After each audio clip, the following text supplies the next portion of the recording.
Hello, this is Stampy, and welcome to another live stream. First live stream of 2022. So I guess first off, Happy New Year, everyone. It's been quite a while since my last live stream, and one of the reasons I stopped streaming. Oh, I got a message from COVID Trace. Okay. Yeah, so one of the reasons I stopped streaming is because we don't have very good internet where we live, because we live in a field, and the internet was really bad. But we got the internet upgraded, so I thought everything was better now. But I noticed just as it was doing the intro music for the stream, there was a few little lag spikes. So I thought it was okay because Squishy's been streaming and not had any problems. So I'm hoping that there won't be any lag issues, but yeah, I guess we'll see. The other thing to mention is that I did have COVID over the holidays. I'm now better. I'm completely over it. The only thing is I do have a bit of a lingering cough, and apparently that can last for quite a few weeks. So I don't really have any option, I can't just not record or do anything during that time. So I'm hoping I'll be okay. I have recorded other things and managed to be okay not coughing. So I'm hoping I'll be okay for the stream. But the problem is I tend to cough when I laugh. And I'm about to be playing Minecraft with a Guitar Hero controller. So I'm probably going to be laughing quite a lot.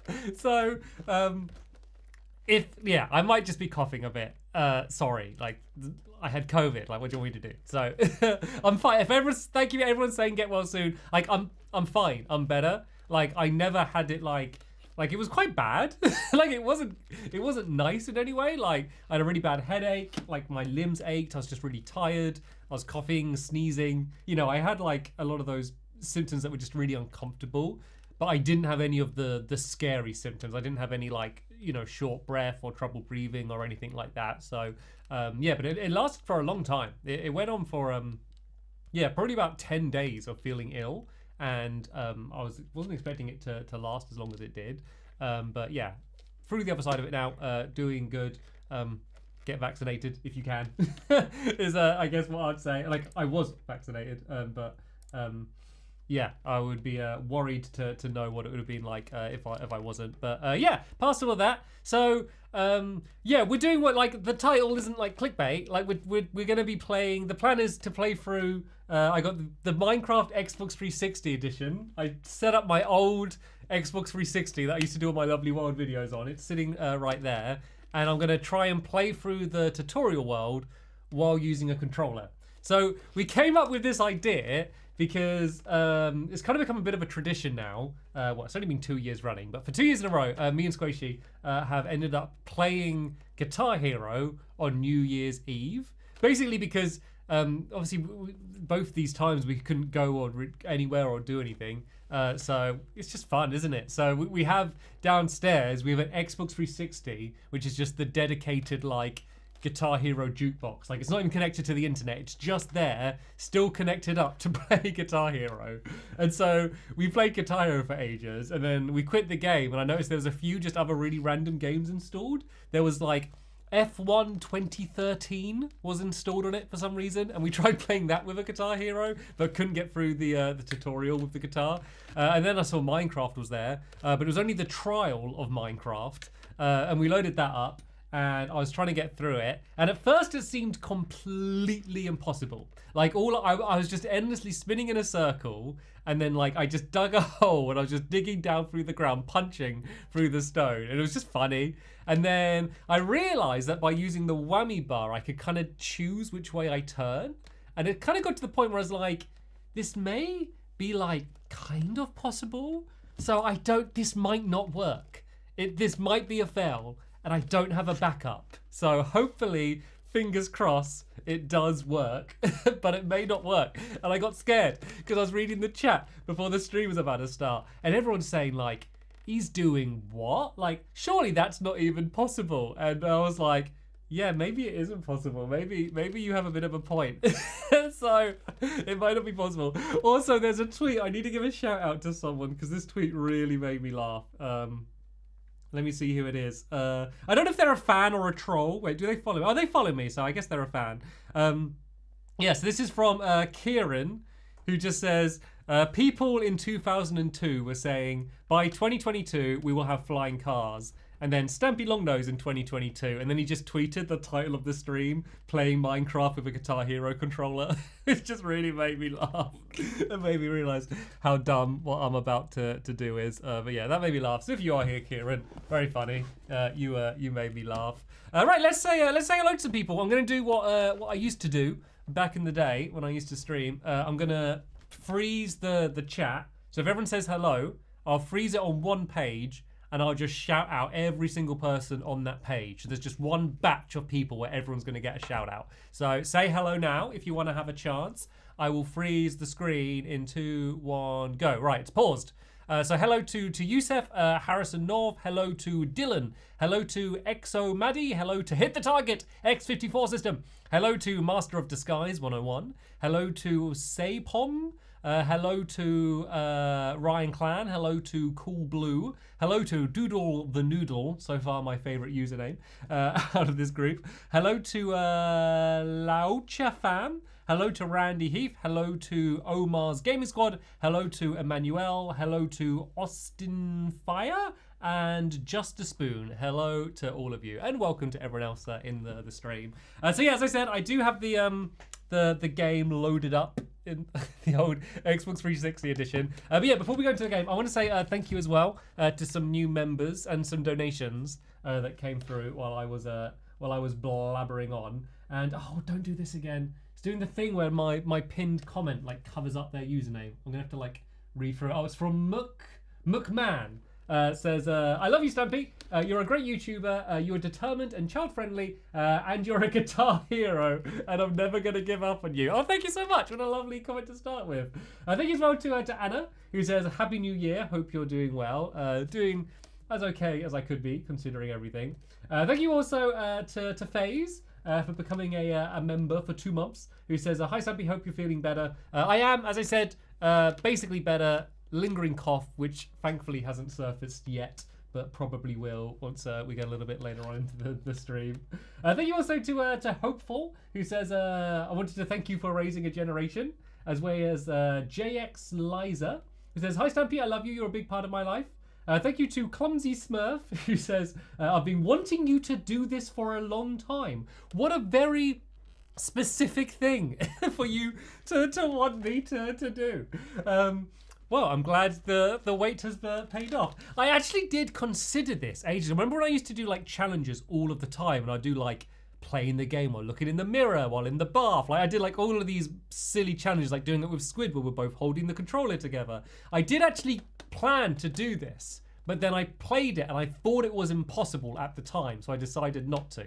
But I now think it might be possible. But we're gonna have to wait and see. Thank you to Pypo Beats, who says, Hey Stampy, been watching your videos since I was a kid, yada yada. You've heard that a lot, but what are your thoughts on Breath of the Wild 2? I mean, I want to play it. Like, Breath of the Wild 1's like one of my favorite games ever.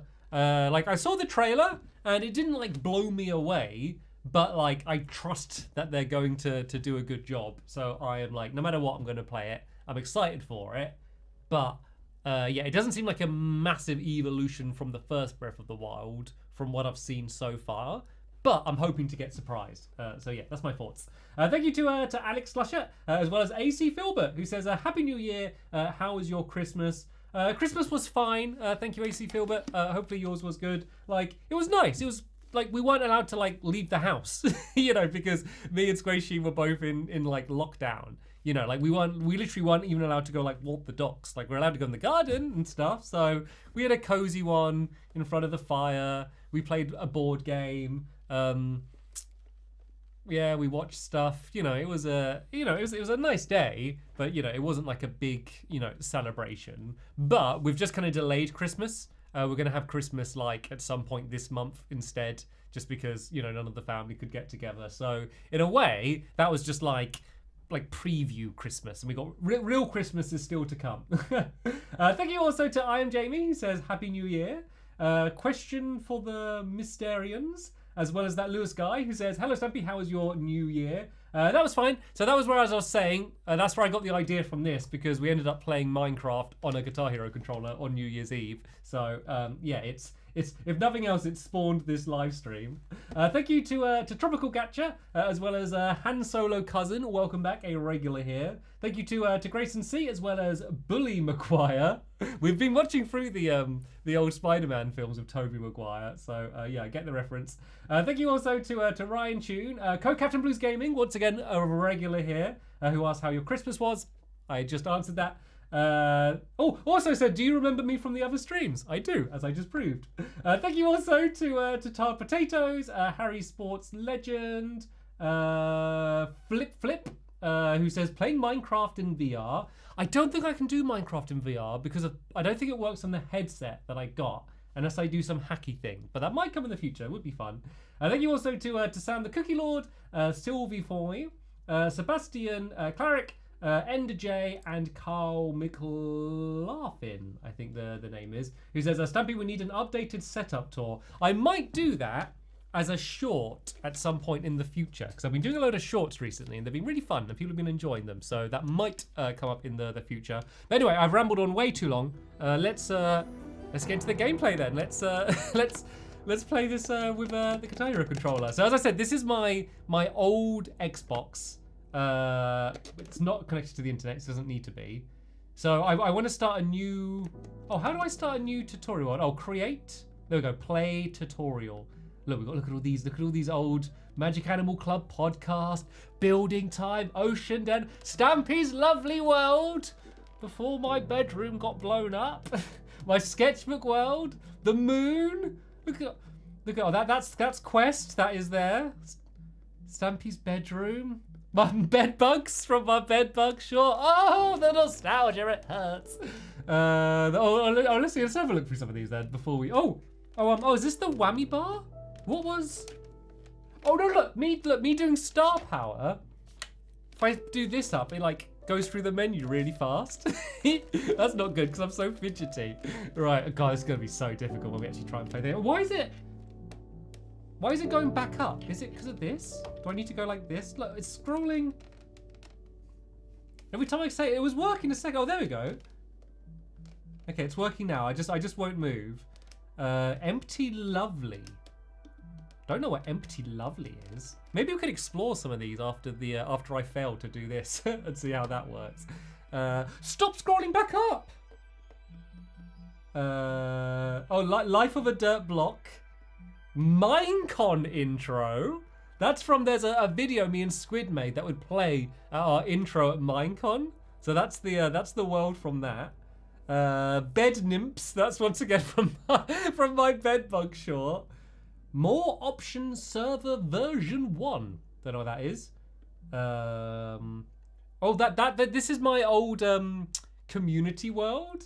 Tell you what, we'll have a look at these after we try this challenge, and we could maybe load up a few and have a little glimpse at some of them. But stop! I'm not saying it to scroll down. Don't go up. Thank you. Straight in. Straight. I thought it would ask me to do some settings, but no, straight in. So my goal is to finish the tutorial.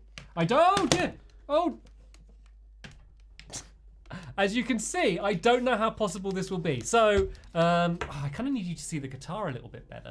I guess if I go like this, if I curl up like this. So, I've worked out that the whammy bar, if I push it in, if I put it in slightly, I can stop myself spinning. Okay? But then if I push it right in, I can spin in the other direction. The problem is that I'm looking at the ground. And then I think if I do this, I punch. Okay, I do, but I don't want to dig the block. But you can see I punch if I lift it up. And then, okay, so yeah, I can get through the menus. So use left analog stick to walk around. Well, thank you 4J Studios, you idiots. I don't have a left analog stick. Well, you didn't think about that when you designed the Xbox 360 edition, did you? Why don't you cater for people like us? We've been neglected. So yeah, I can jump. This is basically like A, B. So that would be to drop things. So why would that bring up my inventory, right? Okay, it does. So I can bring up my inventory. Okay, I can exit the inventory. And then, so this will be crafting, will be here. And then orange. Oh, look, orange allows me to go through my quick select. Oh, perfect. So this must be one of the bumpers, I suppose.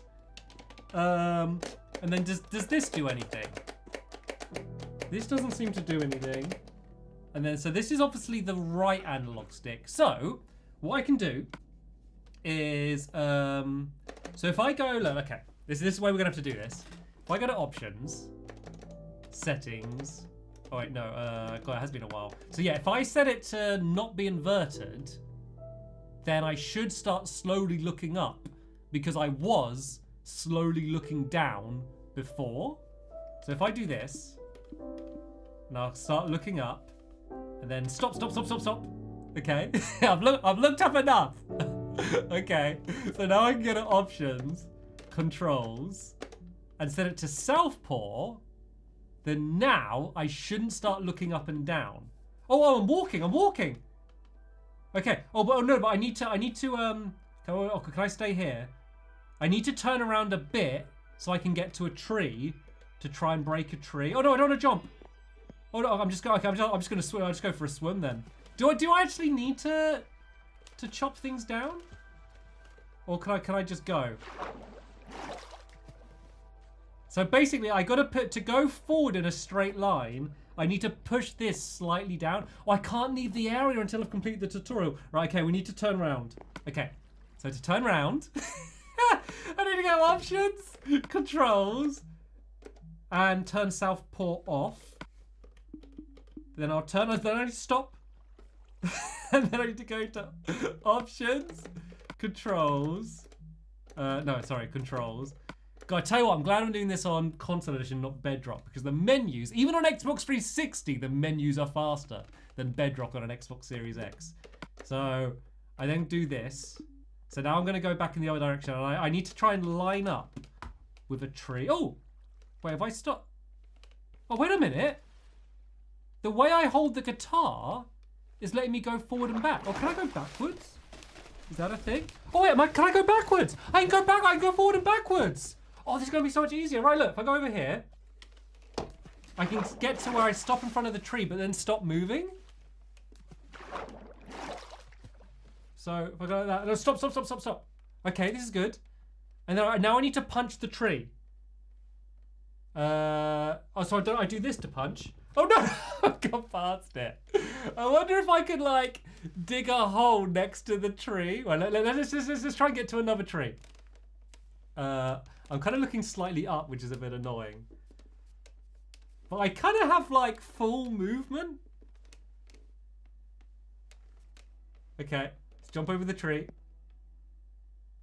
Now I need to punch straight away. That's it. No, oh, I moved. That was my fault though. Oh, there we go.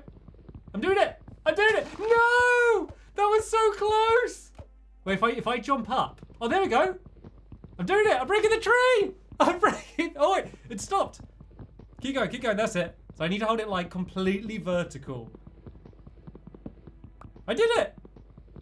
I need to chop down four blocks of wood apparently. Okay, well that's 2 done. So now I need to turn around. So options, controls, southpaw. Whoop! Oh, it goes so fast. Oh, I think I looked down really fast. Is that because of this? Okay, so I need to be facing this. Oh, that way, like here. Oh, there we go. I can turn this way. So I want to look up a bit. So I need to change the inversion. Oh, do you know what I could do? I could put down like the turn sensitivity really low. There we go. Oh yeah, look, game sensitivity is really high. If I put this really low, that might make it a little bit easier. Let me know if you have any tips for like any other like settings that I could do to make this easier. Okay, so this should, there we go. Look, this is making the turning way slower. So this should make this all a little bit easier. So I want to look up a little bit. So I need to do change the inversion again, don't I? There we go. And so if I try and keep myself just like facing forward, there we go. That's a good height. That's making this a whole bunch easier. So then now, if I go back, go back to Southpaw. There we go. Now I can walk forward slowly and try and line up with the trigger. The hard thing is the right trigger, is this point. See, why is it not? So yeah, I got to be right vertical, but then it's making me move forward. That's the part that's tricky. I might have an idea. I might have an idea for what I could do for that.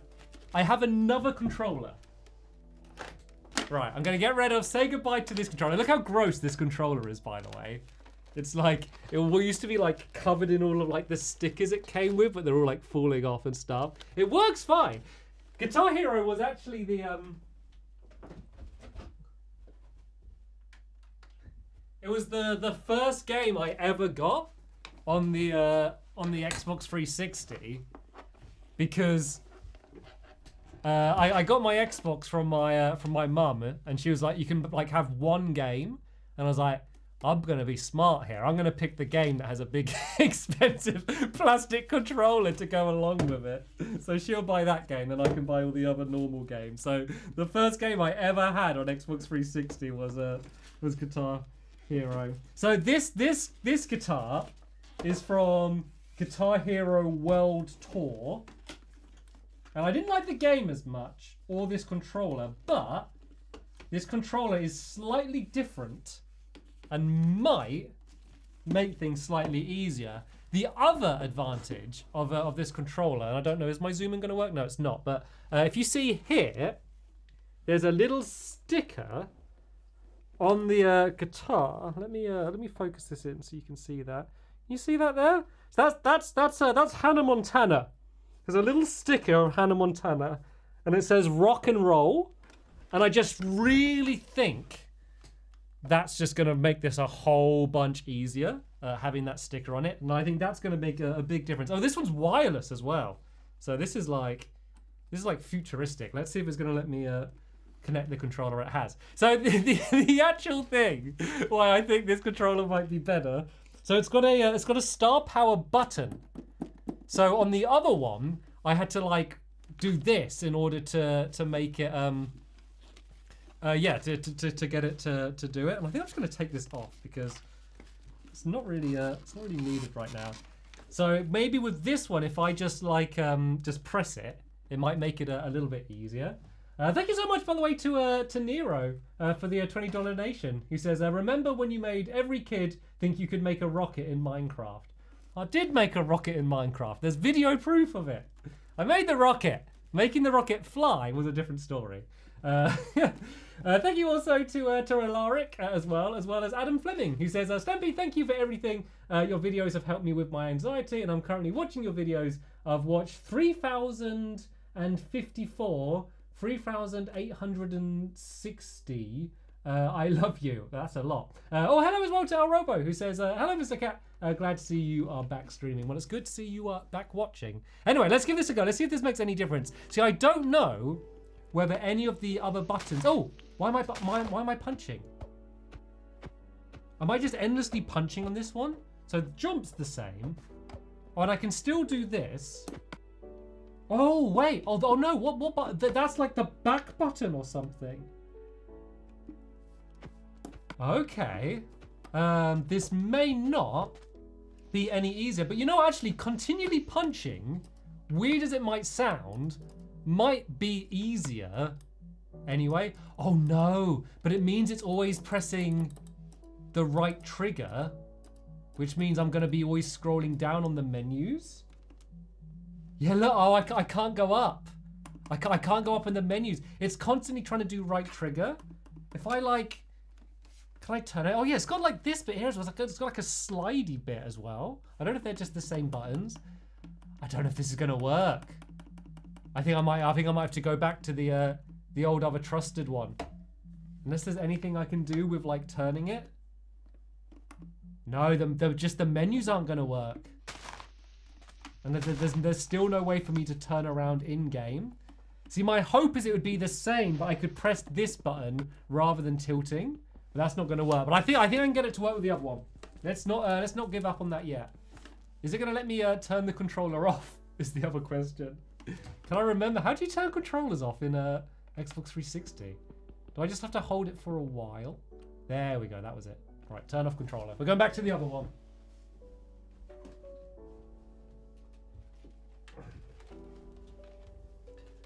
I have quickly realised that completing the whole tutorial was maybe a little bit of an ambitious task.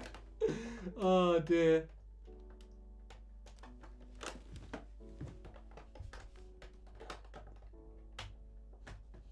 Oh, I haven't used like a wired anything like controller in so long.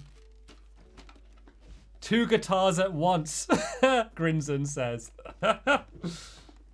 I think like any minor achievement I'm able to make though is gonna feel like extra rewarding because of how difficult it is, and I'm only gonna get faster at this stuff once I start learning what I'm doing.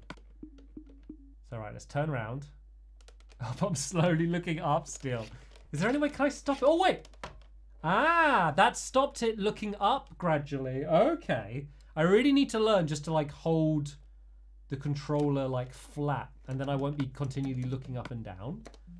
So I always go to like, the wrong settings. Oh wait, why is it scrolling back up?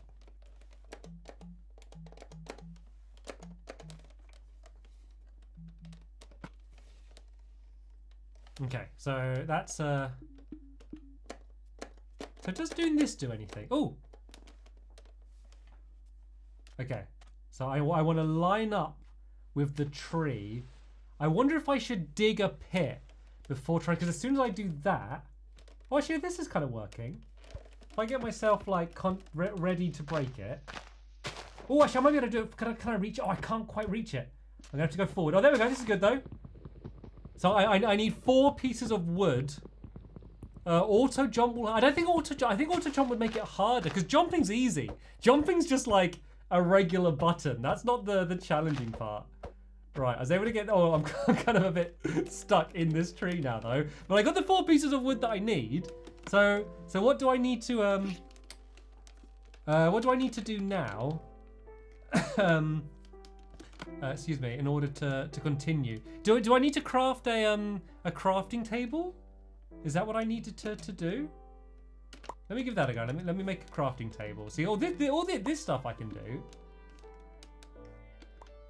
Oh, I didn't mean to drop that. So let's look down a little bit and try and break my way out of here.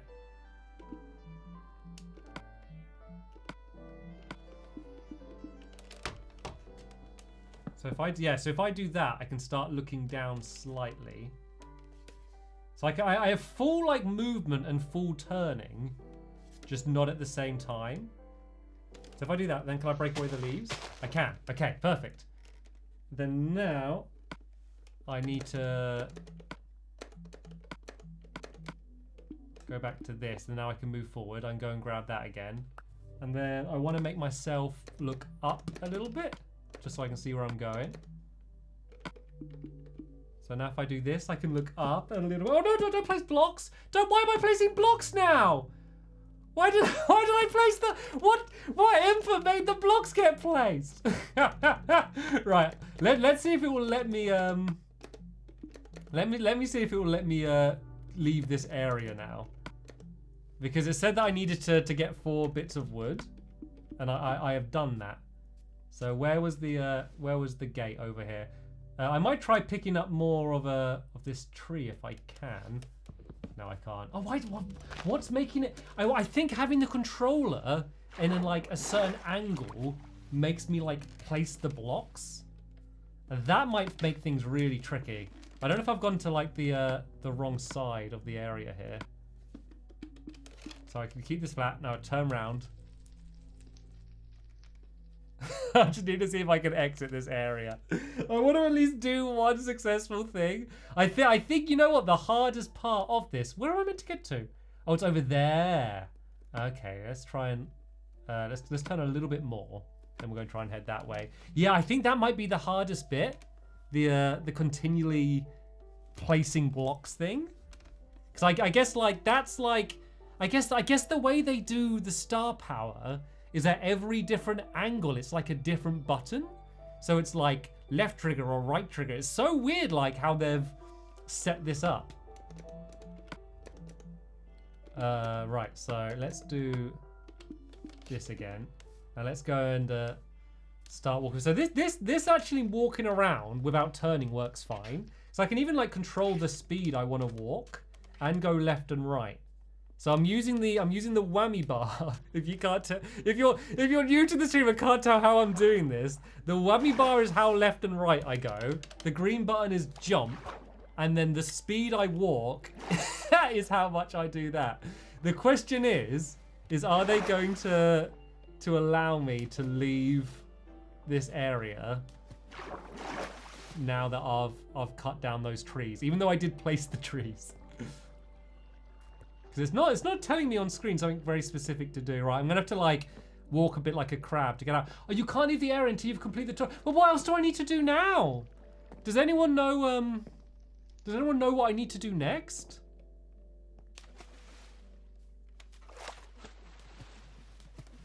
I could probably place my crafting table. Oh, actually, I guess the way to not place things is I can like switch through to not be holding the thing, and then I wouldn't accidentally place anything.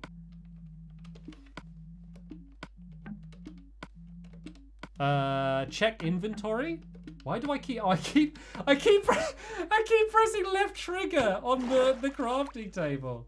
Okay, if you're telling me to press the inventory, right? Here's my inventory. I could probably get some food. Can I eat the food by doing like star power? Oh, I can! That's how I eat the food. Okay, so what's it gonna tell me to do now? Is there anything else I need to do in this area? I think I'm gonna just try and get through this area, and then I'm gonna give up with the controller and we'll do something else. Because I can imagine you're probably all getting really frustrated with this. Oh, Snacks is saying that I need to build a house? Is that the first thing I need to do is build a house? That's not gonna work well. Thank you to Ben, who says, hi Stampy, thanks for making my childhood. As well as another donation from Han Solo Cousin. And a really generous donation from Jill, who sadly says, my sister has COVID. That's really sorry to hear. I don't know if you heard the beginning of the stream, but I just recovered from COVID. And it wasn't much fun, but hopefully your sister is doing okay.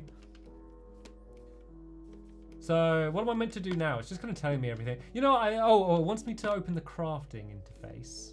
So crafting I can basically do. Do I need to do yeah, I can do this to get through those menus. And then I can use the arrows to get through them once I'm in them. Press left trigger to place objects. Let's see if it will give me one more easy task that I can complete. And then we can give up on this stupid challenge that I shouldn't have attempted. You cannot leave this area until you complete the tutorial. Okay, that's fine. But what else do you want me to do? Nearby, there's a miner's shelter.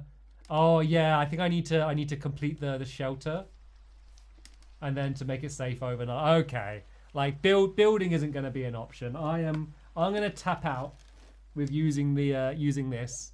Let's go and yeah. When we started the stream, for those that weren't here, I was loading through a few of just the other worlds that were just on this Xbox, this old Xbox. So let's maybe just go and have a gander through some of those worlds, and we will give up on the Guitar Hero controller for now.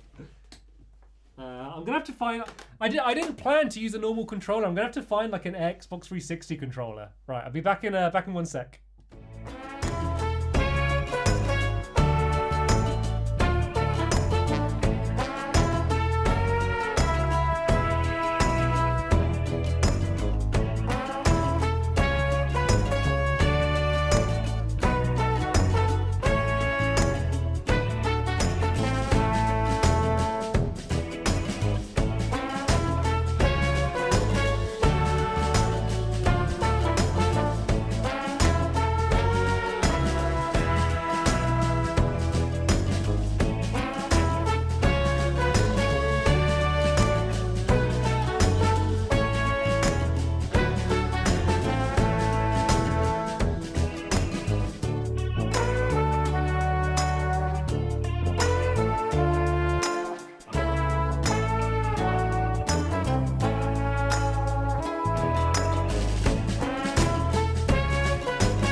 Ah, this is better. This is nicer being able to control the game. I still have my sensitivity was really, really low. So what did I have it on? What, like 140%? I think I had it on before, so that's obviously what I used to play on. I think that's what it was. There we go. You know what? This the Xbox 360 controller feels a bit weird just because I've been so used to like the new controllers. But I kind of like it. It kind of feels nicer. I don't know if that's just like nostalgia or something. But it kind of feels nicer. I can't believe how long it's been since I've played like an Xbox 360. But this is the way it's meant to be played. Oh, you know, this is just making me miss the old console editions so much. Just like moving around and like building and placing things. Like, I'm sure some of it's preference, but to me, it just feels so much nicer. There's just something nice about it. I don't know what it is. Maybe it is just down to like what I'm used to rather than like it being any better. But I feel like, especially for like creative mode stuff, I still really prefer it. Anyway, yeah, we were gonna go check out some different old worlds. There's probably no point saving that one. Robo says, have you looked at Lovely World yet? Probably yes. No, we haven't. We've only been playing around in the tutorial world. So let's load up my Lovely World and see, because it's going to be like a really like old version of it. So let's just see like what state it was in the last time I played it. Thank you as well to Josh, as well as PBLX, who says, hi Stampy, my little brother's birthday is coming up soon, and I was wondering if you could wish him a happy birthday. His name is Hamdan, and he would love it. Of course I can. Happy birthday, Hamdan. Hope you have an amazing day. And yeah, thank you so much for watching my videos. God, I tell you what, this looks a bit funny. This looks a bit like a bit old school. And then the old laggy love garden. Right, so what? So this was probably the last like up-to-date save that I had of my Lovely World. So what's missing? So obviously there's none of the new stuff that's here. Still have the old Nether portal. The trade. So there's a big train station here and like a So this house now. I don't know how many of you have kept up with recent Lovely World videos, but I built a museum around this house. So this was the first house I built in Minecraft. I had my cave that I spent like my first night in. But then this was the first house that I actually built. So I built a whole museum around this house. And so this is now just like one of the exhibits in it. I'm sure there's a bunch of stuff missing from around here, but it would be like the fun land in this part of the town. So all of this is now completely filled in. So any gaps that you're seeing have now been filled in. There's like a giant sword, like a glowing sword skyscraper, which is there now. So basically all of like this part of my town, apart from over here, where some of these restaurants are, all of this has been filled in. Do you know what this is also bringing back memories for? Like the way that the world gradually loads in. Because the way that it would work is like it would load in, and once it's in, it's there, but it would all load in gradually. And it kind of brings back memories of like when I'd be touring people's worlds, and I'd be touring their world, and I'd be like, right, let me just completely fly back and forth like a printer, like printing in all of your world. And then when I tour it, I'll be able to like see way off into the distance. That's kind of what it's bringing back memories. But it actually worked quite well, because if you're playing in survival, when you're kind of walking around at this speed, it would never be a problem. And then once it's loaded in, it's fully loaded in, and it wouldn't matter about like where you look or anything. It wouldn't be laggy. Whereas on Bedrock now, it's all kind of just doing it live, not based on where you are in the world, but where you're looking. Which means like here, it started lagging, and that's because the love garden's probably just about loaded in. But it's lagging whether I look this way or whether I look that way. It doesn't make a difference. Whereas on Bedrock, if you spin on a circle, it would be like smooth, smooth, smooth, smooth, smooth, laggy, laggy, laggy, laggy, smooth, smooth, which is actually more jarring because it kind of keeps changing. And then, so let's go see hit the target's castle. So there's a bunch more stuff that's been added here. Oh, it's this thing's here. So this is like full of lava, isn't it? So is this before or after like this episode was done? That's the question. So is this, I think this building, is this building still here? No, I think this building's gone now. And that's where Hit the Target built his nether portal. And I think that was this one. Isn't that in the episode where he hacked me? He built a nether portal there. So that's gone. There's none of the giant towers from when he built over the giant like cover to block out the sun. None of those towers are anywhere, because there's still a giant one here. And then there's a big wall around the outside of here now, which is covered in lava because he set off a trap, and that was very recently. And then in the side here, oh, this is like, oh, that was the cage. Was that what the parrot was inside of that cage? I can't remember. I got such a bad memory. I literally can't even remember like the my own stuff that I've done. Evan says, remember the cruise ship world by Danger Fip? I actually know him on Xbox. Super nice guy. Hope you're doing well. Yeah, he was a nice guy. I actually carried on chatting to him for a bit. So that cruise shop video is like, I got a love-hate relationship with it. It was, I like it because it got loads of views. Basically, it was one of like my first videos to get like several million views.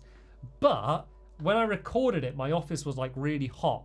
I say my office, my bedroom in my parents' house was really hot. And I'm really like gaspy in it. I'm really like the whole way through. And I just don't think my commentary was very good. And I remember like being happy that a video kind of got noticed and a lot of people saw it, but being annoyed that it was that video because that, you know, that was the video where I didn't think my commentary was very good. But it was I think it was one of, if not the first times when like after I did the tour, like I flew around it in a vehicle. I think it was like a helicopter.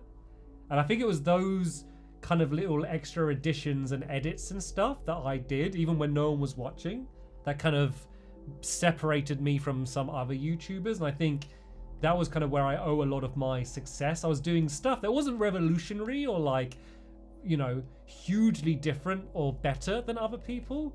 But then there'd be those few little extra little things that I did that were, what was that? That was in the sky for a second. Yeah, these few extra little things that took a lot of effort that other people weren't doing. And that wasn't really helping.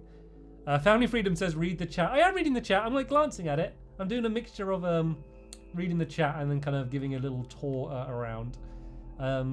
Yeah, I mean, I was going to say, like, let's see which mini games aren't here. There's loads. I mean, there's like the swoop giant game. I mean, there's just, you know, there's been several years of doing videos since this last version of the world. So it's just like really empty, but it's just kind of nice seeing it in like just the original kind of color scheme and kind of like this is what it all looked like as I was building it. And obviously it was all very recognizable from you know, as I'm doing it now and I play on PC with ray tracing and it's all fancy and high resolution and stuff, but it all still looks you know, relatively similar. You can notice that the frame rate, even like here away from my love garden, is it's chugging a little bit. But the other nice thing is that pretty much all of the mini games would actually work. All of like the redstone and stuff would actually still work. So at the moment, like, I like my fun land, but it's annoying because it feels like every other mini game is kind of broken in some sort of like different way. So it's kind of nice here knowing that all this version they'd all be working. Thank you to Lemon Alex, who says, hi Stampy, just wanted to thank you for making my childhood so magical and special. I know this isn't a lot, but I hope you appreciate it. Thank you so much. Thank you as well to ETAQIT, Etaquit, I'm going to pronounce that as, who says, my childhood is flooding back. Thank you for being here for all of us. You are more than welcome.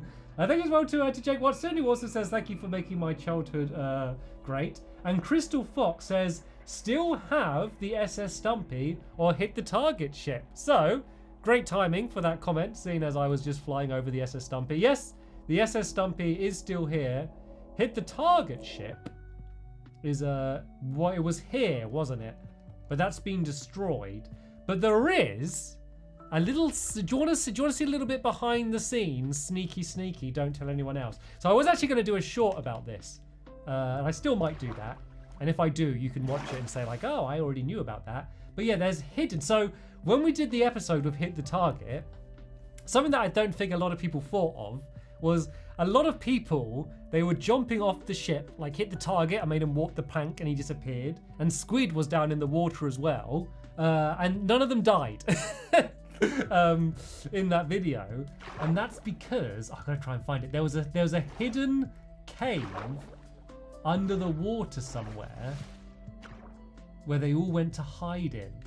And I found it the other day. I can't remember if I had to dig anywhere to find it. I just can't remember exactly where it was. But yeah, I came across it randomly while setting up a Lovely World video the other day. And I was like, that's a cool little Easter egg. Oh, is this it here? Have I found it? Have I? Oh yeah, I have, look. This is it. Here we go, behind the scenes. So this is the kind of stuff that I like because so many people have done like recreations of like my Lovely World and they say, block perfect, it's exactly right. But then there's all of these hidden things, and there's loads of stuff like this around my world where I'm like, no one's gonna have this exact thing unless like they have the actual like original version. So down here, you can tell Amy Lee was here because of all the flowers. So this is yeah, there's a little entrance here as well. This is the little cave, like the little behind the scenes area where people would hide. And there's all sorts of places like this. Actually, there's another one I might be able to show you. There's also another one where on my Cat to the Future episode, there was a hidden cave where the dinosaurs came out of. I can't remember if I showed you this one in the video where I discovered this place again recently, but down here. So this is in Ocean Adventure. Here's my submarine, which is still there. Ignore that. So yeah, oh yeah, so come down here. I went to go and eat the cake. And then, so if you remember, there's like the kind of a comedy bit where I'm chasing Hit the Target round here. And then, like, I think maybe he's chasing me and then I get armor, then I'm chasing him, but it switches around. But it ends with me chasing him down here and then he disappears. And that part, I think probably a lot of people assumed there was some sort of editing, that there was a cut and he disappeared. But in actuality, he was just in this little cake-filled chamber that was hidden behind the wall back there. I can't remember if I showed you that, because there was a video recently in my Lovely World where I discovered this cave and had a look at it. And I can't remember if I went this far behind the scenes. So it's always like a bit of a weird juggling act for me. And it's something that I learned all the way back from when I did my like rocket ship, where, you know, when I was first making these videos, especially videos of that era, like I never considered for a second that people would be thinking like, you know, like this is real, like there's some person attacking him and he's actually flying to them. You know, I was just trying to make entertaining videos that I thought people would enjoy. But then obviously it kind of became almost like a controversy that Stampy faked flying to the moon. So yeah, I always on the fence about how behind the scenes to go, but I think more recently, now that so many of my viewers are people that used to watch when they were younger and are kind of coming back now. So for stuff like this, where it is kind of more of that, I feel like this is the kind of stuff that I would find interesting, seeing behind the scenes from someone else. So I think that it would be kind of cool to show this stuff off. Rocky! Hello, Rocky! Who says, this isn't Spyro, lol. Glad to watch you live. Welcome back. Hello as well to Harry Netic, who says, Stumpy, you made my childhood mate. Thanks, mate. You are more than welcome. Anyway, that glass is here. That glass, I don't know where it came from. I don't know, maybe can Enderman even steal glass blocks? But that was left there for ages. And I remember that it was in one of my Hit the Target episodes. There's a bit, I'm running down here, I think I'm chasing him or something, and then there was this glass block there. And everyone's so paranoid when watching my videos that everything's a hidden thing hinting towards something else. And then there was loads of comments saying, why is there a glass block there? What does the glass block mean? And everyone was really questioning it. And I didn't know. It was just there. But like that was there for like years, this random glass block. And I've got rid of it now in my actual like up-to-date Lovely World. But obviously it was still there then. I wonder whether this still works. So this is meant to be like it changes color. So you can see here, we have all of these apples for sale in this red apple shop. And I was so proud of this redstone for this. Because I press the button and then I look away and look back and nothing's changed. So when I press from it, oh, here we go. Oh wait, is that, that's the button just to get behind the bar. Oh dear. Right, okay. So everything's red. Inside the chest we have a bunch of apples. But if I press this button, wait a second. Now it's all gold. I mean, the floor's not all gold, because that'd be a ridiculous amount of gold. But then if I look in the chest, we got a bunch of gold apples. I was so proud when I did that redstone. So proud of it. Speaking of proud redstone, there is a Lovely World is returning soon. So spoiler alert for people that haven't seen my Christmas special. This is your warning. I'm going to spoil what happens in my Christmas special. If you haven't seen it, it's very dramatic. Might be worth watching. 3, 2, 1. So Hit the Target blew up my bedroom. Okay? Which, yeah, in the video, obviously, I didn't see that in the video because I was playing hide and seek and singing Christmas carols with my helpers. But this is, as my bedroom obviously has been for years, this is all gone. And Hit the Target blew it all up and rebuilt it in his own style. Say in his own style, he like copied exactly as mine was and just made the floor red because he's got no imagination. So I've decided what to do. I have planned how I'm going to rebuild my bedroom, and I should hopefully be recording that soon. So then Lovely World will return, and I'm sure some people are going to like it and some people are going to not like it. That's just the way things are right now. Some people just don't want things to ever change. And I don't know, I kind of enjoy changing things and modernizing things and playing around with stuff. So it's going to be different to how it is now. But I think I'm going to keep... I'm keeping the essence of it. I'm keeping the general layout. The bed is roughly in the same place. The floor is mainly blue. The walls are mainly white. There will be a balcony. There'll be a better balcony, but there will be a balcony. So yeah, I've kind of, it took me a while to do, was just designing one small bedroom. I took so much more care designing it than I would anything else because it's like, you know, so iconic. And then also it's where I start every single video. So if it's ugly, it's going to be like every video will be ugly because it will be seen in every video. So yeah, stay tuned. That will be coming up at some point. And Esther, you get back down there. Weird past version of Esther. And then yeah, I was to say, I also designed a new mini game, which is quite redstone heavy. That took several days to design this new mini game. So none of that's recorded. I haven't been able to record Lovely Worlds because my cough's been quite bad, but I think I'm just about able to do it. This live stream was going to be a bit of a test for whether I could do that. So Lovely World will return, probably because what I tend to do is I try to get a few videos ahead. Then that way, if you know I do have to go away somewhere, or if I do get ill, we don't miss a week in between. So I'm probably going to get 2 or 3 videos ahead, and then they'll start, which means probably in about 2 weeks' time. Maybe at the latest, the beginning of February. That's when, yeah, Lovely Worlds are going to go and kick back up. Should we check out another world then? Oh, you know something else I missed from Xbox 360 edition? Exiting without saving. Otherwise I have to be so careful with every single block I break and what do I press and did I set this up and I'm going to reset that redstone. Or I have to like, oh, let's go make a copy of the world. Like at the moment now, I got like Lovely World 28, Lovely World 104. I've got so many versions of my Lovely World because every video I have to make a copy of it just in case we need to quickly restart it if something goes wrong. That's something that I really miss. Will you be doing any behind the scene videos? So at the moment I'm making a new Stampy short. It's one I've been working on in the back of my head for years, and I might be doing a behind the scenes for that. I haven't been doing any behind the scenes while designing these mini games and stuff, just because I haven't been able to talk. I've been coughing too much, so none of those. Thank you to It's Ruby Dooby, who says, do you have any symptoms from COVID? Taste or smell? Hope you're doing well.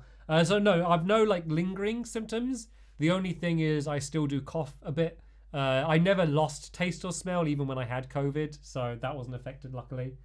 Thank you to Jack Barnett. He says, Happy New Year. Thank you for the memory, Stampy. I've been enjoying both the new content just as much as the old. Keep up the amazing work. Thank you so much. It's always nice to get comments that are talking about what you're doing now rather than just always looking back. And I know I'm not doing loads now compared to what I used to, but it is always a weird thing when, like, you know, like say like I put loads of effort into this Christmas special, and then I go and I'm excited to read the comments, and like all the comments are about like, I used to watch you when I was 12 and now I'm, you know, and I love those, don't get me wrong, like that's an amazing thing to hear, but I also kind of feel like, well, what about this thing that I just did?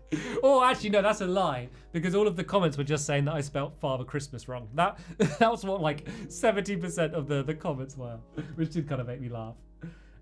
Thank you to Percy, who says, Hi Stampy, could you please give a shout out to LPS, MLB, Thomas and Friends, VeggieTales fan, she's really good. VeggieTales fan, as she's a really good Thomas YouTuber. Oh, is that like Thomas the Tank Engine YouTuber because of your picture? I'm guessing that's what it is. Thank you also to Gogo Joss, who says, Hi Stampy, I want to thank you for making my childhood. I started watching you in primary school, and I'm heading to uni in September. That's one of the comments that just make me feel like an old man. Even though I'm not an old man, it makes me feel like an old man. Thank you also to Haley. He says, Hi Stampy, just wanted to say I really appreciate everything you've done. You're one of my favourite YouTubers ever, and I love everything you've done. Thank you for everything throughout the years. Thank you so much. Bray says, Hi Stampy, you should totally look at Ocean Den. It would look amazing in the aquatic update. Hope you're feeling well. I love you. I could have a little look at Ocean Den. I think that was, yeah, there we go. Ocean Den is on here. We'll look at these in creative so we can have a little bit of a fly around. Thank you also to Yadigaz, who says, thank you very much, Stampy, for making my childhood, as well as Larry Game 79, who says, I love your content. Thank you all so much.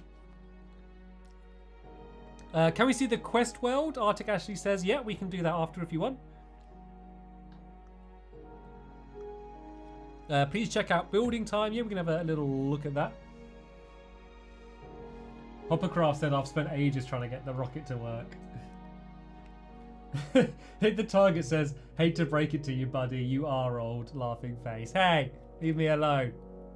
I'm going to stay young forever. I'm a modern day Peter Pan. So is this... Oh, yeah, so this is finished Ocean Den. I didn't know if this would be like a backup.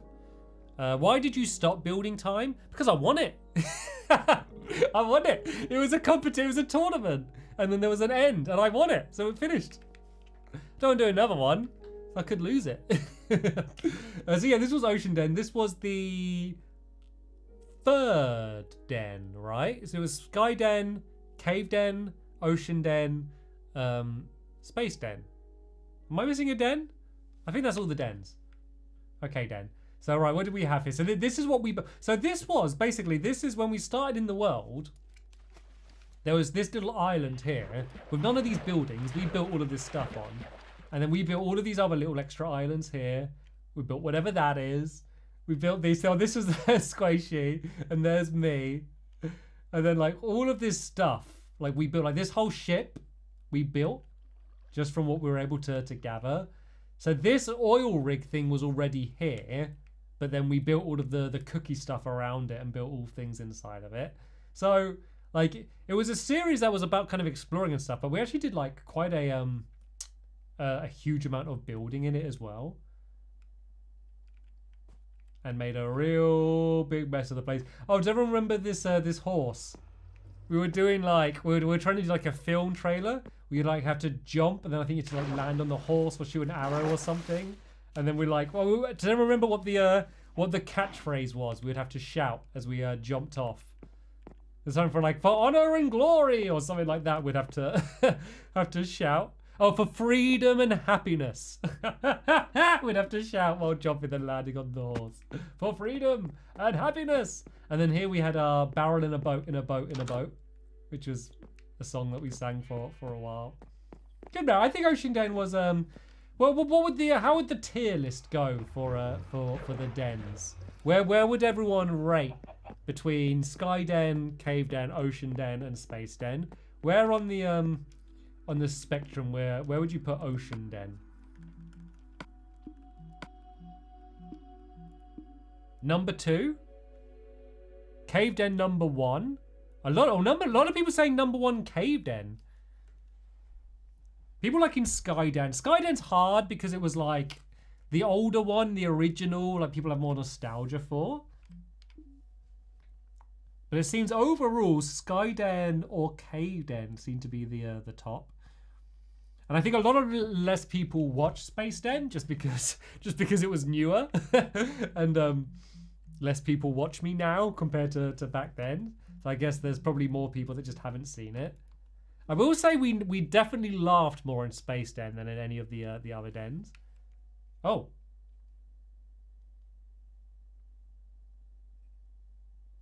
Hello? Okay. It's working. It's just taking its time. My Xbox is there in the corner going, "Arr!" It's like, it thought it was retired.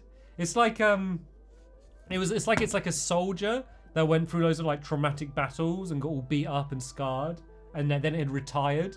And then I'm like, no, you gotta go for one last mission, one final job. But it's like, okay. That's what it's doing. It thought it would never need to be turned on again. And now it's gonna do one final job. I feel a little bit it feels a little bit wrong looking around the quest world without Squid. So I feel like it would be nice to do one last quest video where it is just like quest to remember quest or something, and have a little bit of a wander around this world with Squid to remember it all. So yeah, I think I'm not saying that is gonna happen. I haven't spoke to Squid about it, but there's a chance I might do that. So I think it'd be good for me to not look at it now, and so I can have like my best moments, like seeing it with Squid, and maybe do that as a video in the future. Oh, Cocat and Blues Gaming, their tier list, they go Cave Den, Sky Den, Ocean Den, Space Den. That's their tier. Thank you as well to Exaki, who says, "Can you say hi to me? You are my childhood hero." They said it in all caps, which is why I was shouting. Thank you also to Ninja No More, as well as Crafty as well. What else is there? Let's have a look at the old version of the sketchbook world. So this is out of these worlds, one of the few ones that I still look at. Didn't you already do that? Kinda. So there was a I can't remember if it was the Building Time live stream. There was a live stream I did with Squid where we kind of had a little glimpse at it, but I kind of wanted to, but not for very long. So I kind of want to do an actual full like quest video with all the music and the sound effects and ice cream parlor and stuff, and do one final quest episode. But, you know, not building anything, but just kind of remembering it and just being silly for a bit. Just one last time. And then mark this as the stamp, like, done, over. Stop messaging me. Go and do that. So for those that don't know what my sketchbook world is, it's kind of what it sounds like. So this is where I design everything. So almost everything that I have built in my lovely world, I build first here. So this is like, people think about all the time you must have spent in your lovely world. It is nothing compared to my sketchbook world. For every hour I spend in my lovely world, I must spend 20 hours in my sketchbook world, because like this is all of the stuff that you can see where like I've obviously placed things and I'm designing things, but so much of my time in my sketchbook world is spent like just flying around, thinking, maybe like looking through all of the items to remember what all of my options are, like placing things out and trying to design things. And then, you know, like often say if I'm trying to design a mini game, I'll come up with like, I'll think of an interesting mechanic. For example, I think this one's like boat curling. And so I'll play around with boats, maybe other minecarts. I'll try them on ice, different types of ice and stuff. And then work out the mechanic, work out how the mechanic could be fun in a game, and then design the gameplay side of the game. So this is probably me working out the gameplay. And then I'll think, oh, now what would that look like? And then I'll try and combine it all together into something that hopefully looks at least somewhat interesting or complete, and then is streamlined as well. Because often I'll be able to make something that works with the redstone or the mechanics, but it'd be too complicated to build, or it would take too long to like reset up each game. So often I'm trying to simplify it and like chisel away at the edges until I get something complete. And that's where most of the work that I spend doing in Lovely World goes. So here's a good example. Obviously I was designing this mini game here, and it all looks kind of very like simple and a bit boring. So I probably completely designed that as a fully functioning working game. And then I was like, okay, what's it going to look like? And then I redesigned it here, and hopefully with the color scheme and stuff kind of made it look all a little bit nicer and more elegant. And so you'll see loads of examples of that. Like this is a parkour race game that I built, just left it with grass floor while I'm designing it. Obviously I was trying out a few different like color schemes while I was coming up for what I wanted to do, trying to make it look good. And then eventually I'll build the final version, and then I can go and take screenshots of all this. What I used to do is take screenshots and then write down on my whiteboard, as I still kind of do now. These are the dimensions. Spoiler alert for upcoming mini game. But now what I do is I tend to take screenshots, and then I'll edit the actual screenshots to put the dimensions like almost in 3D on the picture, just to make it much clearer, not only for me, but for all of my helpers. Because by the time I'm doing these games, I would have spent absolutely ages kind of designing them, and I kind of have in my back of the head how to build them. But my poor helpers, they're thrown right into the deep end and have to start building some of these things immediately. So this is me obviously building my skyscraper and kind of working out different elements and kind of the color schemes of it. But this world, I actually brought this world across to first the Xbox One, and then to the Xbox Series X, and then to PC, and it is still the same world that I use. And I kind of like having all of my past designs all scattered all over the place. I kind of like how how messy it all is, just like everywhere, and just seeing all of like the old wins. It's like a weird like abstract version of my lovely world. It's like, you can imagine like Stampy spends all day in his lovely world, and then like when he dreams about his lovely world, like this is this is what he sees. Like all these other like random things just like scattered all over the place. Do not destroy. I wonder why that was so important. So yeah, you can see kind of some of the different things. I think this is my bank up here. Yeah, this is my bank, and I built it way up in the air, so then like I could have room for all of like the bits that would be underneath it. And a lot of the stuff that I'll build it exactly as it is here, but then from when it gets to appearing in my lovely world, it will get changed, especially for like shops and stuff. For like the bits with the game mechanics, it's not exactly the same.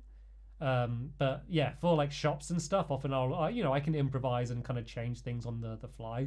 Obviously, it's been much more filled in on the newer versions. And I also have several. I have a sketchbook world on the PlayStation, which I use for the Vita. I have one on the Switch as well, and this one. So if you combined all of them, it would be quite an enormous world of all of the different things that I've ended up building on here. Quick Ice Car Review says, my son is playing Building Time intro on repeat. I apologize. I'm sorry for putting that song out into the world. Please play guitar. I'll donate for it. Sorry, I'm not very good at guitar. I'm not going to put everyone through that. Thank you to Avon, who says, will the Magic Animal Club podcast return? No plans now. There might be one-off episodes in the future. Bronson Berry says, first episode of Cave Den was 6 years ago. I feel old. Thank you also to Andrew W, who says, you should play Ni no Kuni again someday. They made a remastered version. Thanks for the childhood. I think I remember it too well. I think I remember it like too much from the first time I played it, so that if I went and played it again now, like, I think I'll just find it a bit boring just because I've already played it. Anyway, speaking of boring, that's enough of that world. Let's go and let's load something else out. Loads of people are saying Building Time. They want me to check out Building Time. Play Wonderwall and I will donate. I'm not playing guitar. It'll be painful. I can play Guitar Hero guitar. I'm good at that. Right. So, Building Time. So, I'm trying to remember, because me and Squid did one last one-off Building Time live stream. I think was it last Christmas? And I can't remember if we did that on this version of the game or not. So I'm not sure if it's going to have that in. I think this might just be as it was when we finished the series. Thank you to Patrick Shannon for the donation, as well as Ruben, the Adopt Me Lover 8970, who says, please can I have a shout out? You just did. Thank you also to Kodak, who says, as someone who watched all dens, here's my list. Okay, here's their tier list. So number 1, Cave Den, then Space Den, and then Sky Den, and then Ocean Den last. Also, do you have the Cake World? Oh, so yeah, the Cake World is. Do you mean the world where it's just cake as far as the eye can see? So that's actually in my my old community world, which I think is on this Xbox. So I could show you that in a little bit. And that was all placed by hand. There was no world edit or anything back in the day on on Xbox 360.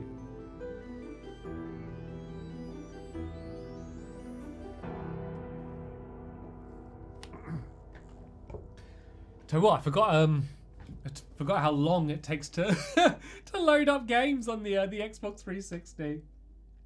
Thank you to Ruby Bros, who says you made my childhood, as well as Gage Games, who says I love you, Stampy, and Awesome Destroyer, who says I can see what you said, and I'm not going to read it out because you're encouraging spam, and also because I don't want to do the thing that you're asking me to do. Thank you to Neve, as well as Jet Miner. He says, oh, Subby, you missed my dono, but I still love you. I'm sorry. I never made a promise to read every dono. I get through as many as I can, but I'm very conscious about the pace of the stream overall. So I don't want to spend the whole time just reading out comments, but I apologize for missing your last one. But I'm glad that you forgave me. Thank you also to Blake Donnelly, who says you raised us, right? And also to Inua Beep Boop Bop, who says, can you play Hunger Games or Advent with Squid one day? It might be fun to do like old school Hunger Games. I miss Hunger Games where it'd just be a world that someone on your friends list built, and they would invite you all in, and you'd have to invite all of your mates in to fill up the lobby and play Hunger Games that way, and everyone would be lagging out and stuff. I miss those days. Right, so where's the middle of the world? These are early builds, aren't they? I think these are quite early builds. Where? Here it is. So, because it's probably been a while, the way building time worked was we'd build, and then everyone would vote on who did the best build, like a quick build, and then whoever won, they'd get a block added to their podium. So this is how many that I won, and I reached the top here where the cake is, and this is how many that Squid won. Embarrassing. Embarrassing. You know what? It's lucky Squid's not here, because this is just outright embarrassing. No one should tweet Squid and tell him how embarrassing it is that this is how many he won. So the format was completely flawed, because it became like it was a popularity contest rather than a building contest, and like that was something that we were aware of when we were starting the series, but we just neither of us cared, because the content it wasn't about winning. It was about like trying to build something funny and making an entertaining video. Like if I had the choice to twist a topic to make it into some sort of silly joke compared to like build something actually good and win, I would always go for do the silly thing, because I'm a silly person. So that was the idea. So I believe we had 15 minutes to do each of these builds. And I gotta say, I think some of these builds are pretty good. Don't you think? For only having 50 minutes, and you gotta remember, it's very different when someone says like, oh, next week you're gonna have 15 minutes to build a dolphin, and you can kind of plan it and think about it. That's very different to someone saying like 15 minutes, build a dolphin now, like you have no time to kind of plan what you're gonna do and like think about it in your head beforehand, because you could spend 3 minutes trying to think of a good idea for what to build before you even start building. So that was always the thing of, do you spend a little bit of time thinking about it, or do you just go straight into building it immediately? And then the other part is that we weren't just building for 15 minutes. We were building for 15 minutes while both individually on our own videos hosting a YouTube video that, you know, we knew that, you know, hundreds of thousands of people were going to watch. So not only were we trying to build the thing, we were also trying to, you know, be entertaining in our commentary and in what we were building. Like, we wouldn't want to build just some big, giant, boring thing, because that would be boring for the video. You want to do things where you can add lots of like silly little faces and like lots of funny little details and stuff to make the video entertaining. So I think, considering that, I think we didn't do bad. Was that me doing an Apple computer? What was the topic for this one? Oh, to build a computer. So I did an Apple computer. Like, that's not bad. For fly.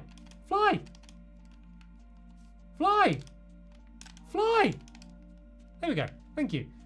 I think for 15 minutes that's not too bad. Oh yeah, this one we had to, wasn't it? We had to do a tiger, and I did a tiger shark. Yeah. Oh, I remember because Squid would get annoyed, and also there was a certain like community in the comments that would also get really angry when I didn't do like the topic exactly as it was meant. But I was just thought that was really funny. These are obviously like some robots that we built and stuff. Yeah, I was proud of building time. I think that was a obviously, you know, not a hugely original topic, speed building in Minecraft, but I think it just goes to show how much like better we were at Minecraft back in the day. Like, obviously, like, I'm a little bit older now, but also like I don't play Minecraft anywhere near as regularly, and I've just never played Bedrock Minecraft enough to get the hang of it to be like as fast and stuff. Like, if you go back to my old videos and you see the speed in which I go through all of the menus and gather the items and crafting and stuff, like I'll be like, most of the time I'm just playing in the game, and then if I need to do anything in the menu, it's just like, bop, up for a second, boop, boop, boop, boop, boop, done. Whereas now, like, when I'm crafting, I say to craft a stick, but then the item shifts and I gotta go to the next thing. It's just really like killed the pacing for me. And so I really feel like to do building time, I probably wouldn't want to do it on the any of the other versions of Minecraft. Anyway, that's probably enough building time. There's some other worlds we can go and check out. Play the Spankleshanks world. I don't have that. I think he just hosted the world for me. Rocky says, watched you so much, developed a good British accent. Would you consider playing Spider-Man on PS4 or PS5? I already played it. I didn't stream it or anything, but me and Squashy kind of just played through it for fun. Thank you to the Xbox champion who just says, love you. As well as Molly, who says, happy unbirthday. Any bucket list plans soon? No, I'm not a very goal-centric person. I always feel like there's some people that really live in the past and are always looking back. And there's some people that are always looking to the future. And I always find the best place to be is right in the middle, just living now. Don't be thinking, oh, things are going to get better when I get my new job, or when I finish school, or when I get my new car or whatever. Think about now, because otherwise you're going to spend your whole life looking ahead a little bit, and then you're going to miss it all. And then if you're always looking back, you're always going to be saying, oh, it was so much better back then. I miss when I was younger. And like, you're not going to appreciate how good things are now, because you spend your time looking back at, you know, things were then. And then when you're back up here in the future, you're going to be looking back to here saying about how great things were then, but you didn't appreciate it at the time because you're looking back here. That's what I think anyway. You might disagree. Right, what's another old world we could look at? We could check out the Magic Animal Club podcast world. Might be a fun one to check out. Thank you to Isla Lily, who says, I've been following since I think video 32 of your lovely world.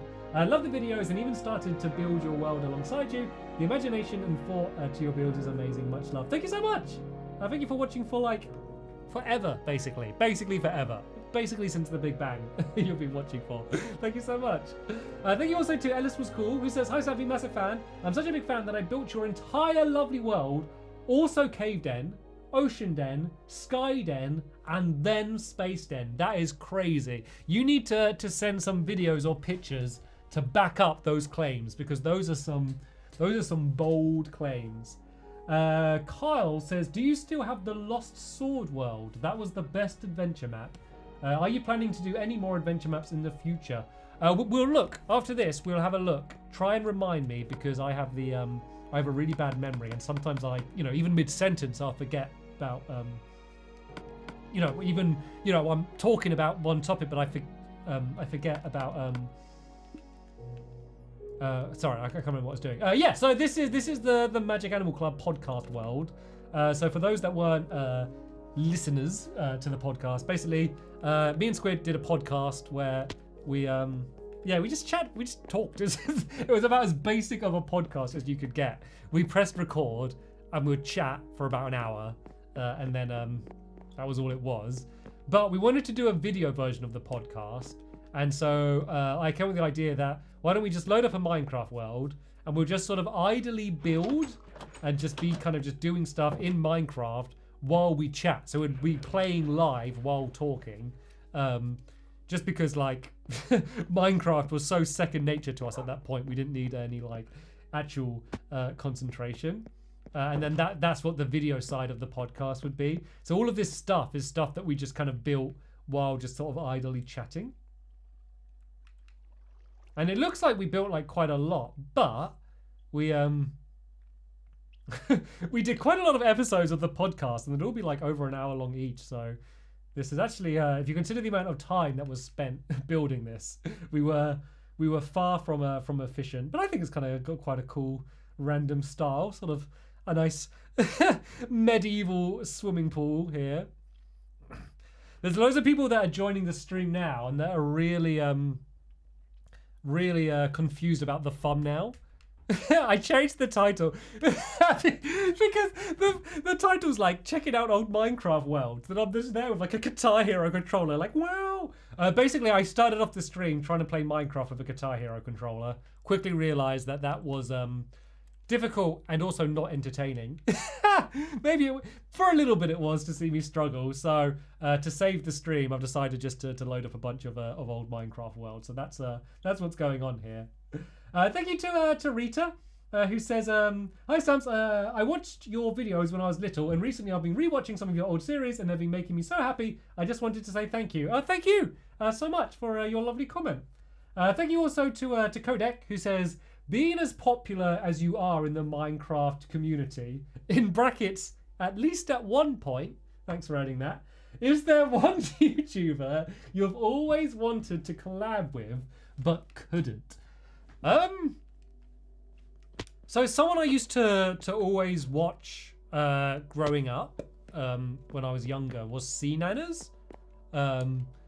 Like his like old, when he would kind of do like his kind of just sort of chatting about a random topic for like 10 minutes, like with just some gameplay in the background. Those kind of videos, though that was the video that every time it popped up, I would be excited to watch. And there are things that some people might find boring, but it was just very high quality gameplay. He was a very good player, sure still is. And I just liked his voice and the way he spoke, and he's very eloquent and very thoughtful. And back in like the days of that sort of content, probably around like, I don't know, like 2009-ish, there wasn't much content like that around at the time. So yeah, C Nanners would be some. But then again, I don't even know what I'd do. I think if I was going to do anything with him, like the thing I'd want to do is like a podcast rather than like a video series or something. So yeah, okay, that's my answer.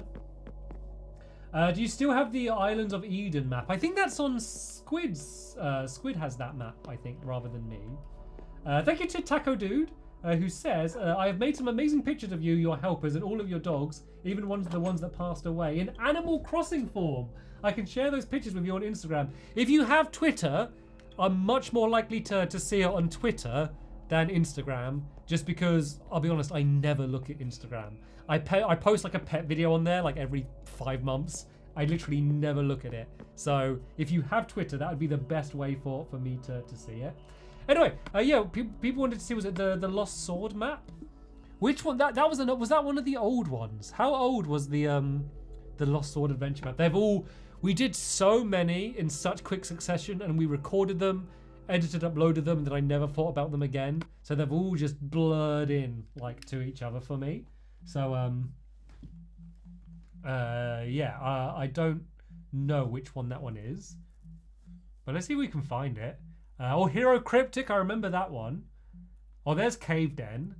Never. Oh, don't jump. That was the don't jump challenge. Reach for the stars. If you haven't seen any of the old challenges with Squid, Reach for the Stars is probably one of the best ones. That's the North Pole. The Egg Challenge. Can't remember that. No HUD Challenge. Quite self-explanatory. Inventory Challenge. We did a lot of these. Guest Challenge. Troll Squid. The Troll Challenge. I don't know what's the Troll Challenge. Creative Challenge. Battle Buddies. That's obviously a challenge. Didn't bother naming that one. Anything you can do. Ender Pearl. Keys. I was at the challenge where you had to keep spinning. Oh, that sounds like a horrible one.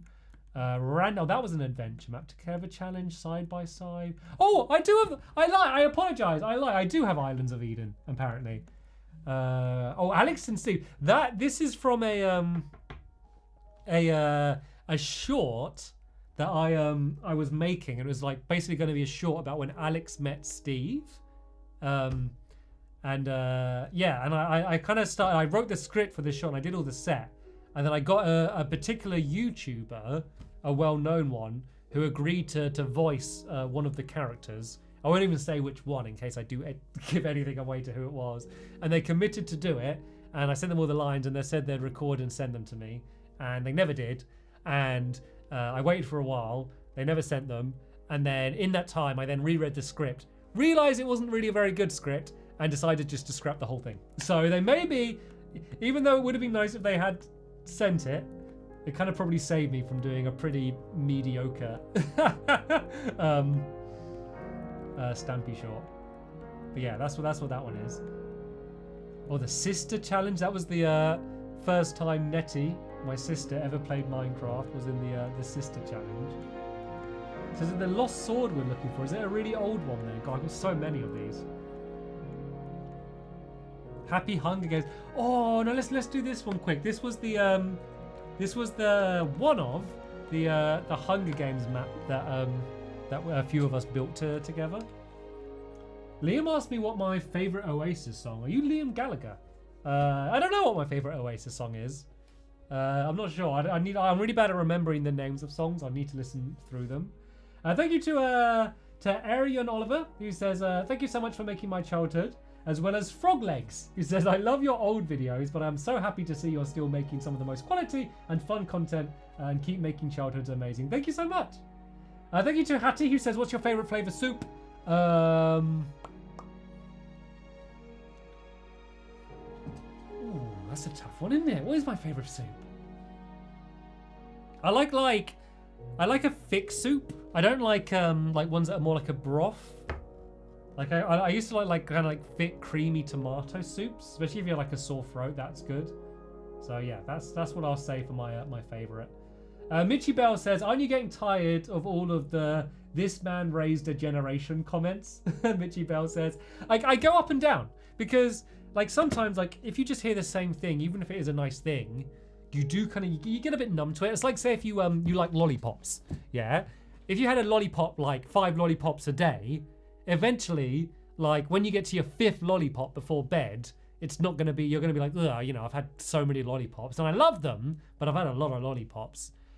But then again, when you like think about it and think about how great a maybe this isn't the best analogy, but sometimes if you sit back and think about how nice the lollipop actually is and how much the lollipop means to you, then you kind of remind yourself of why you liked lollipops so much in the first place. So to relate that back to what you were saying, sure, there was a point where I kind of, I don't know, maybe got fatigued is the wrong word, but I kind of got used to hearing messages saying about like, you know, you're my childhood, or, you know, you shaped me into who I am today. I grew up on you, whatever. You know, I appreciate, you know, what you did. Like, I got those a lot and I kind of got used to it, I think.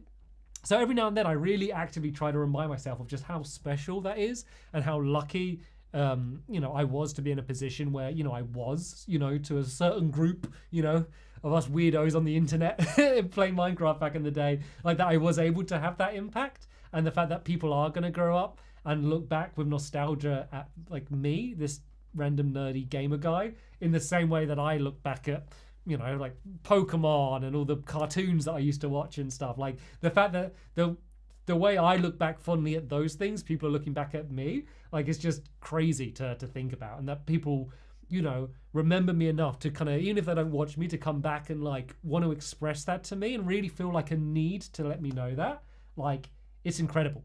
Like it's amazing. So even though it, you know, I do get it a lot, and sometimes I can get a bit jaded and feel like, you know, like, what about what I'm doing now? I just, realistically, I know, like, people aren't going to watch me forever. I'm not going to be doing this forever. Like, people can enjoy, you know, the time that they enjoy watching it. There's no obligation to carry on watching me. Like, don't watch me as a favor. Like that. Like, if you're watching me as a favor, that means I'm doing something wrong, not you. Like, you know, watch what you know, enjoy to watch. So yeah, so I feel like, you know, maybe this is now a good time to do it again, is to remind myself of just how, you know, special that is, and how nice it is that people, you know, do want to kind of go out of their way to message me, to let me know. And, you know, and the amount of messages I get, you know, like that, just makes me realize of, you know, how big the scale was, how, you know, how many people it was. So yeah, no, it's lovely, really. It's lovely. It's as nice as I guess you think it would be. Anyway, so this was called, was it called like the Magic Garden? Was it called? Yeah, the Magic Garden. So this was a Hunger Games map that myself, as well as a bunch of other friends of ours at the time, built. So I think you'd pull the lever, and then, oh, does it? Oh, how'd you get in? I think the lever's meant to do something. I should probably sleep. What is it? Oh, just wait. Are there any what does the lever do? I'm sure the lever was to do something, but there's just grass blocks here. Does anyone know how my map works? Can anyone help me fix my map? Thank you to I Not Big, who says, "Hi Stampy, did you know I do a tradition where I watch your adventure maps every December of the year? You missed my previous dono. I still love you though." Thank you so much. That's a cool tradition. I wonder how long that's been going on for. Yeah, how does my map work? Oh, there are pods. Oh, are they where are the pods? Where are the pods? Are there pods? How do I get in the map? I had to break it. I probably closed it. Oh, yeah, look, oh, there's blocks here. So why is there leaves there? Okay, so I think it was meant to be like that. I pull that, and then this block will lift up. Yeah, there we go. And then everyone goes and jumps in. Yeah, no, the redstone's working, but I just put leaves there for some reason and couldn't understand it. So yeah, this is the map. So this was my attempt to try and get as close as I could to to try and get it more balanced, because we played a lot of Hunger Games maps, and I think that like back in the day, like there was a much bigger focus on making a map that either just looks incredible, has amazing builds, or is just like based on some popular film or property or whatever, rather than actually making balanced and fun maps. I feel like the priority was, let's build an amazing thing, and they wouldn't consider the fact that maybe it was a bit unbalanced to give people diamond swords, or, you know, there'd be like this giant enormous castle and they have all of these tiny little rooms and it's an amazing build, but as a Hunger Games map, when you only have 8 players in the game, it might be a bit boring because because the map was too big and it was then you know, too slow paced. So this was me really putting my foot down for like the design. Like we built it as a group, but I was kind of the I don't know, like director, project lead. So like stupid names for building a Minecraft map to play with your friends. But you know, I really put my foot down in terms of like the scale of the map. You know, I wanted to make sure that, you know, the whole map would always be loaded in, so there'd never be like someone outside of your view, and then there'd always be like it split up into 4 corners. So there was like the apple side, and I was so proud. I built that apple and that worm, and I was so proud of that because I was never a good builder.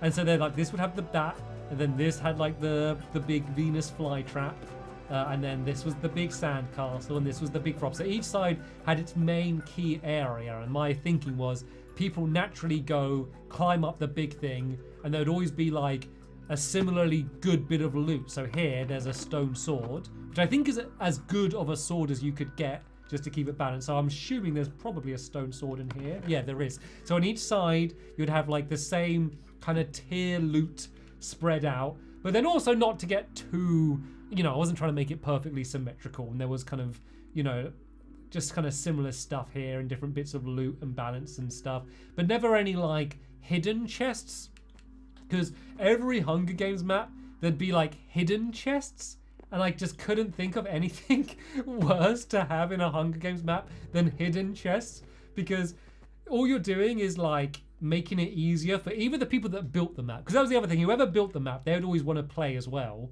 and then but they would just know where all the good loot is and they'd just always win, which would be boring. But also people that have replayed the map would also have an advantage because they know where the hidden stuff is, but they're not the people that need an advantage. The people that need an advantage are the newcomers to kind of help balance it out a bit. So I never liked that. But yeah, you could go like up inside the apple here, and then yeah, you could, but it was tricky, climb up these vines, and there's probably some quite good loot here. Yeah, you got like a bow and like a swiftness potion and stuff.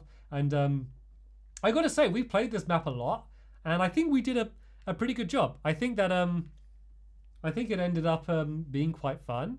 Oh, it's Squid here. That's a good time. What did Squid say? Anything? Didn't we make a map on the PS3? Yeah, we did. So there's this map, which this is obviously we're playing on Xbox 360 right now. For those that are joining in now, so this is one a big group of us. But then me and Squid alone, we built a. I don't think we ever finished it, but we spent a long time building a map on the PlayStation 3, and that one is when I went really hardcore in trying to make it like exactly balanced to where I was timing from the middle of the map how long it would take to get to each corner and making it balanced.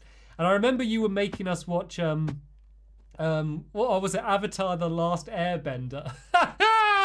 Squid really likes Avatar, and I was indifferent to it. And I remember we were like, while building, we were just chatting, and it'd often be like me, you, like Rosie, our friend, Amy Lee, just all chatting while me and Squid built. And it was basically like our like chill out hangout thing to do. Like we'd make videos together in the day, and then we'd load up this map on PS3 and spent ages doing all of this terrain. But it was really like floating islands and rocky and stuff. I can't show you it because I need to get it on PS3. Yeah, that was like our chill out, like just chatting time. We would do play Minecraft, building that map. But yeah, we never finished it, and that map was never played. But this is one that we played a whole bunch. So we did a few videos on this map. So maybe this is gonna bring back a few memories to some of you.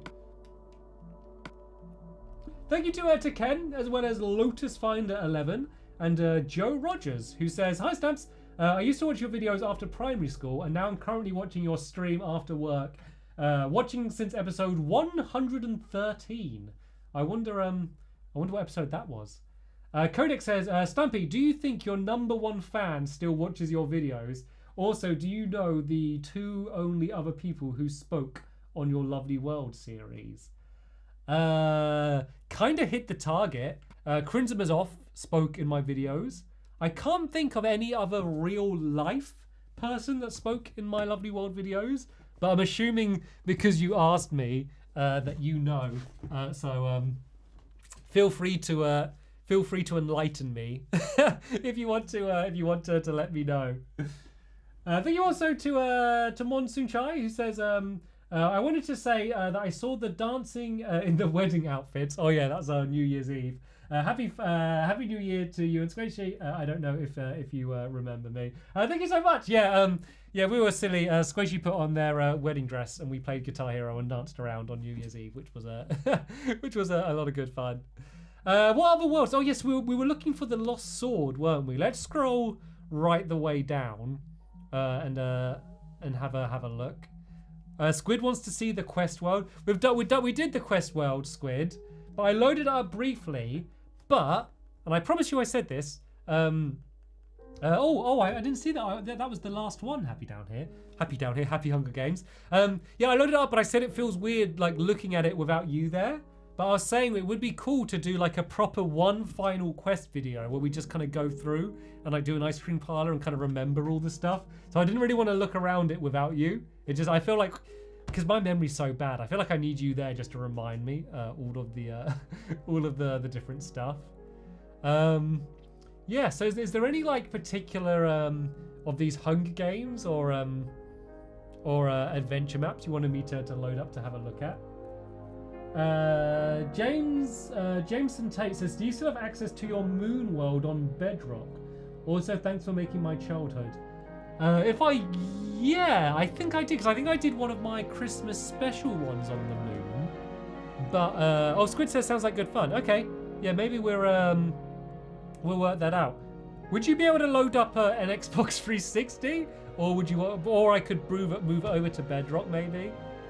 Maybe we should work it out another time. Here we go. Here's the moon. We can go to the moon.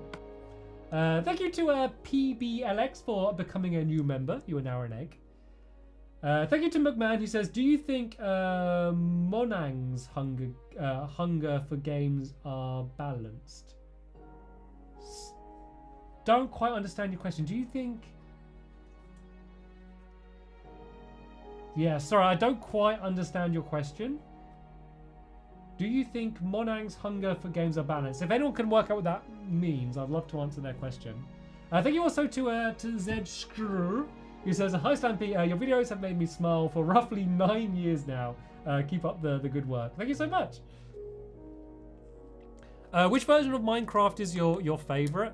I mean, favorite is like Xbox 360, but that's like all, you know, because of nostalgia.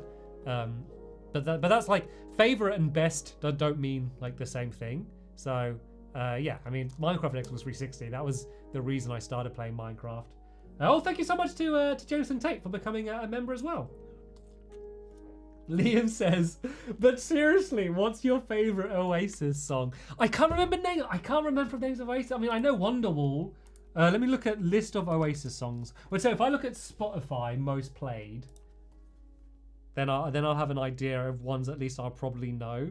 But honestly, I never remember the names of songs. Like, I'll know the song, but I never remember song lyrics. Or I also never remember like the oh yeah, song lyrics or song titles. Oh, Champagne Supernova, that's a good one. And don't look back in anger as well. But I'm gonna say Champagne Supernova is my favorite Oasis song, probably. I've just seen May. My zoom in camera's not working. Let me get my zoom in camera to work. Right, bear with me 1 second. Oh wait, okay, you can't see that. That's good. Oh, hello. There we go.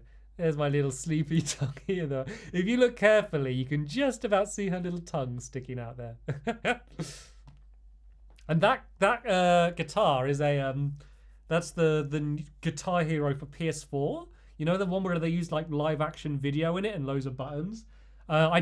I found it while I was getting the other guitars out, so I put it in the background for set dressing. Thank you to Brian, who says, hey Stampy, me and my daughter have watched you for a long time and love your content. If you could shout out my daughter, oh, sorry, it just scrolled past. If you could shout out my daughter, that would be amazing. Her name is Lily. I'll absolutely do that. Hello, Lily. Thank you so much for watching my videos. Right, here's the moon. Oh yeah, so the last time I visited the moon in my lovely world is it was a Christmas special where I flew here in my well, I flew here in Santa's sleigh, I think I did.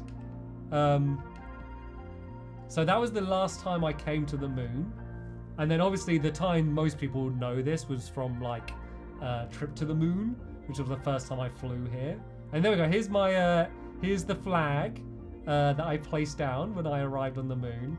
Do you know what's always made me laugh with that? Is I got so many comments from people that like were telling me off because I placed down torches on the moon. I had literally like probably thousands of comments from people telling me that torches wouldn't work on the moon because there's no oxygen.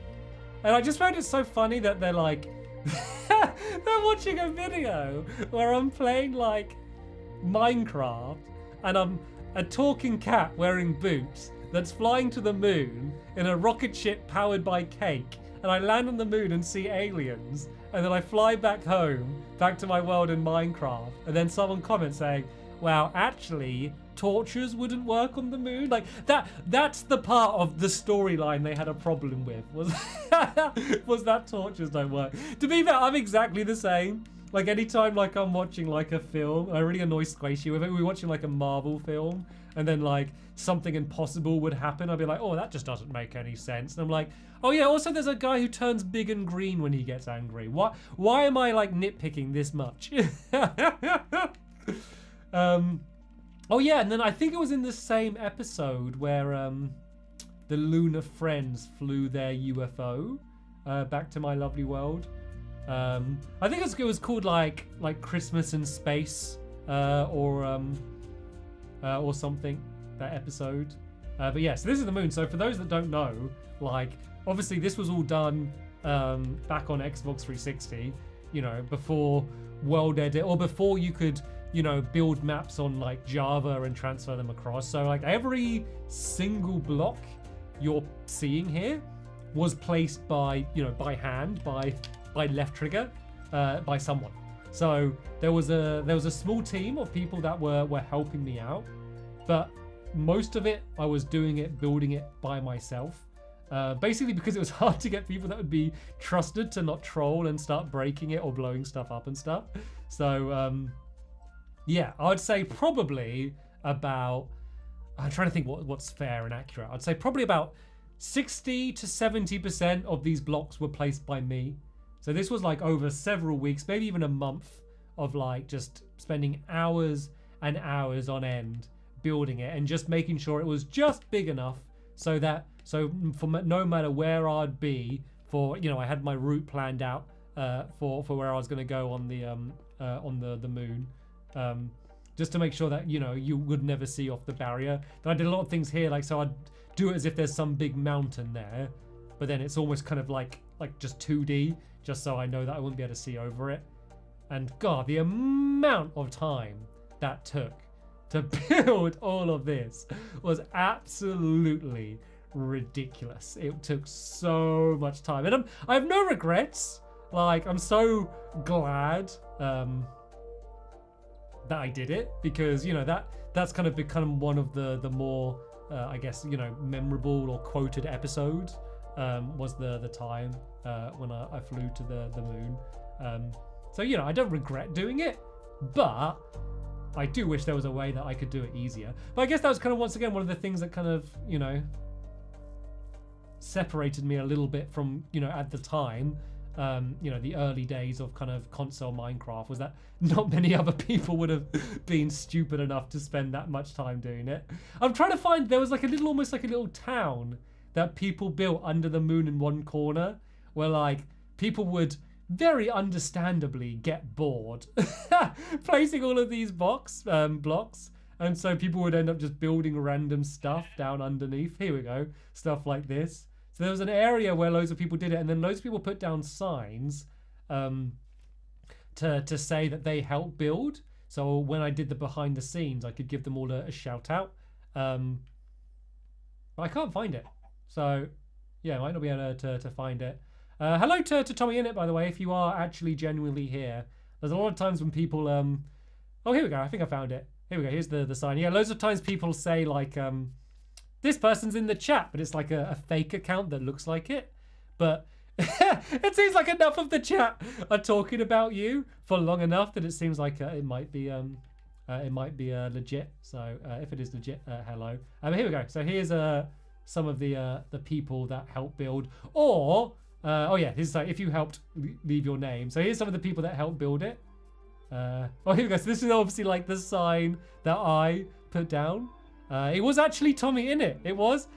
He finally noticed. I noticed ages ago at the corner of my eye, but so often, like, mods will especially know this. So often it happens, people saying that someone's joined, but it's not like actually them. So I just thought I'd leave it for a bit to see if it was verified, if he was actually here and if he is still here. See, that's obviously what I wrote down. I wrote, hey, thanks for joining. Feel free to help. Sorry, I can't talk right now. It's like a voicemail. Sorry, I can't talk right now. All of our operators are busy. Make sure you leave your name, Stamping. And I think something to, we are building the moon surface. I thought that was a thing to probably help out. We might as well mention what we're doing just to confuse people. And I think something to make like really clear is that like, I wasn't like a big YouTuber at the time. Like it wasn't like, this was like people were freaking out joining me. Like when I was, I was getting, very moderate amounts of views when I was doing all this stuff. Like I'm pretty sure I was still working in the pub at the same time and not ever thinking about YouTube being a career. Like I was just doing it for the fun of it. So these people joining weren't like fans. These were these were people that were on my friends list, and I'm sure some of them found me through some of my videos, but they weren't like, oh, let's join the big YouTuber Stampy's world, whatever. It was like, oh yeah, let's join our mate's world, and he's I know he's doing this video, he's obviously I'll help them out for a bit while we chat or whatever. So yeah, like that was kind of how the situation was. It actually might be a good time to now go and check out the old community world. It's something that a few people might remember from joining, but I feel like most people will remember it from like I did a few videos touring it. So the plan was, it was basically going to be like the equivalent of like a Minecraft server. So like I was probably a little bit jealous of like Java servers at the time. So I had the idea of having a world that I'd leave open and people could join and leave and build, and they can have roles and kind of do stuff. Obviously it just doesn't work on Minecraft because you can't moderate, and people would join and they'll just troll. And in the end I had to shut it off because, people ruined it. But for the brief like few weeks when it was good, it was really fun. Shout out to Siphon, who says, hi Stamps, can you do Hunger Games again? I kind of mentioned that a little bit earlier, but I don't really have that much fun doing them on servers. I kind of enjoy other mini games, but it would be cool to do some old school Hunger Games at some point. So here we go. Here's the lobby. You will be banned if you do any of the above. God, such an evil dictator. Steal, murder, destroy people's property. Leave mess regularly. If you leave mess, you're fine, but don't do it regularly. Set things on fire. I mean, it's all quite fair enough stuff, right? Oh, Brian says thanks. You just made her day. Oh, that's so good to hear. I'm glad I made Lily's day. Build without permission near others. Sounds weird, but you can imagine if someone's building a house and extending it, and someone builds right next to it. Grief. I feel like I could have just put grief, and that would have pretty much covered all of the other ones. Bully, fair enough, or glitching. And look, I left loads of room to add, like, add more things. Paths, and I didn't write that, by the way. I wouldn't have done that in the middle. So that was someone else, and I wouldn't have done the little heart. These are all community projects. These are the things that we were going to, like, all build together. Like a town centre. I think we actually did get through some of this stuff. Thank you to Xavier, who says, thank you for being my childhood Stampy. Started watching you when I was 11, and I'm now starting university. Oh, another one making me feel old. And I wanted to thank you for keeping me entertained as a kid. Best of luck in the future. Thank you so much. Thank you also to Rock. Oh, how am I going to pronounce this? Rockov. I'm just going to say the letters. ROCCROVBBVDFGWF sort. You can understand why I couldn't pronounce it, but thank you so much for the donation, as well as to Adopt Metrades, who says, any chance you will do more Magic Animal Club podcast? I answered this earlier. As I said, I have no plans to do that. We may do a one-off at some point in the future. No plans to bring it back regularly. These are the engineers. Maintainer. Oh, I remember Zachman. Police officer. Any names? Oh, Crimson's off. You may recognize. So yeah, this was a world where people would just join in and build stuff. And oh yeah, look, this is here. Who remembers these? So these were for my. Did I only do it up to 3? I thought I did up to at least 4,000. But basically, for my 1,000 specials, I always build like a big sign. And then I did like 1,000, 2,000, 3,000. So these were used in the videos. I think like this whole I might have been done for a video. And oh yeah, I did. Though I think maybe it was for the first or the second one. I did a video. I said deploy Minecraft slaves, and I'd pull the lever, and all the people would fly up, and they built the sign, and it was all like sped up. And then I turned around and said thank you, and then oh yeah, and then that said bye, and that like burnt away to say bye. So that was done in this world. So this was like kind of used for like anytime I needed a world to do something in, it would end up being this world, as well as it being as like part of my like a community world. So all of this this stuff you're building here, oh, I remember this. That's so cool. It's so weird because the person who built this was probably like 12 at the time, and now they're probably like 22 or something. But it's so funny, like looking at like all of this stuff that I remember so well. I think I built this. I think I built this barn. God, it's ugly and boring looking, isn't it? Oh, hi, Night Fox. The nostalgia here is crazy.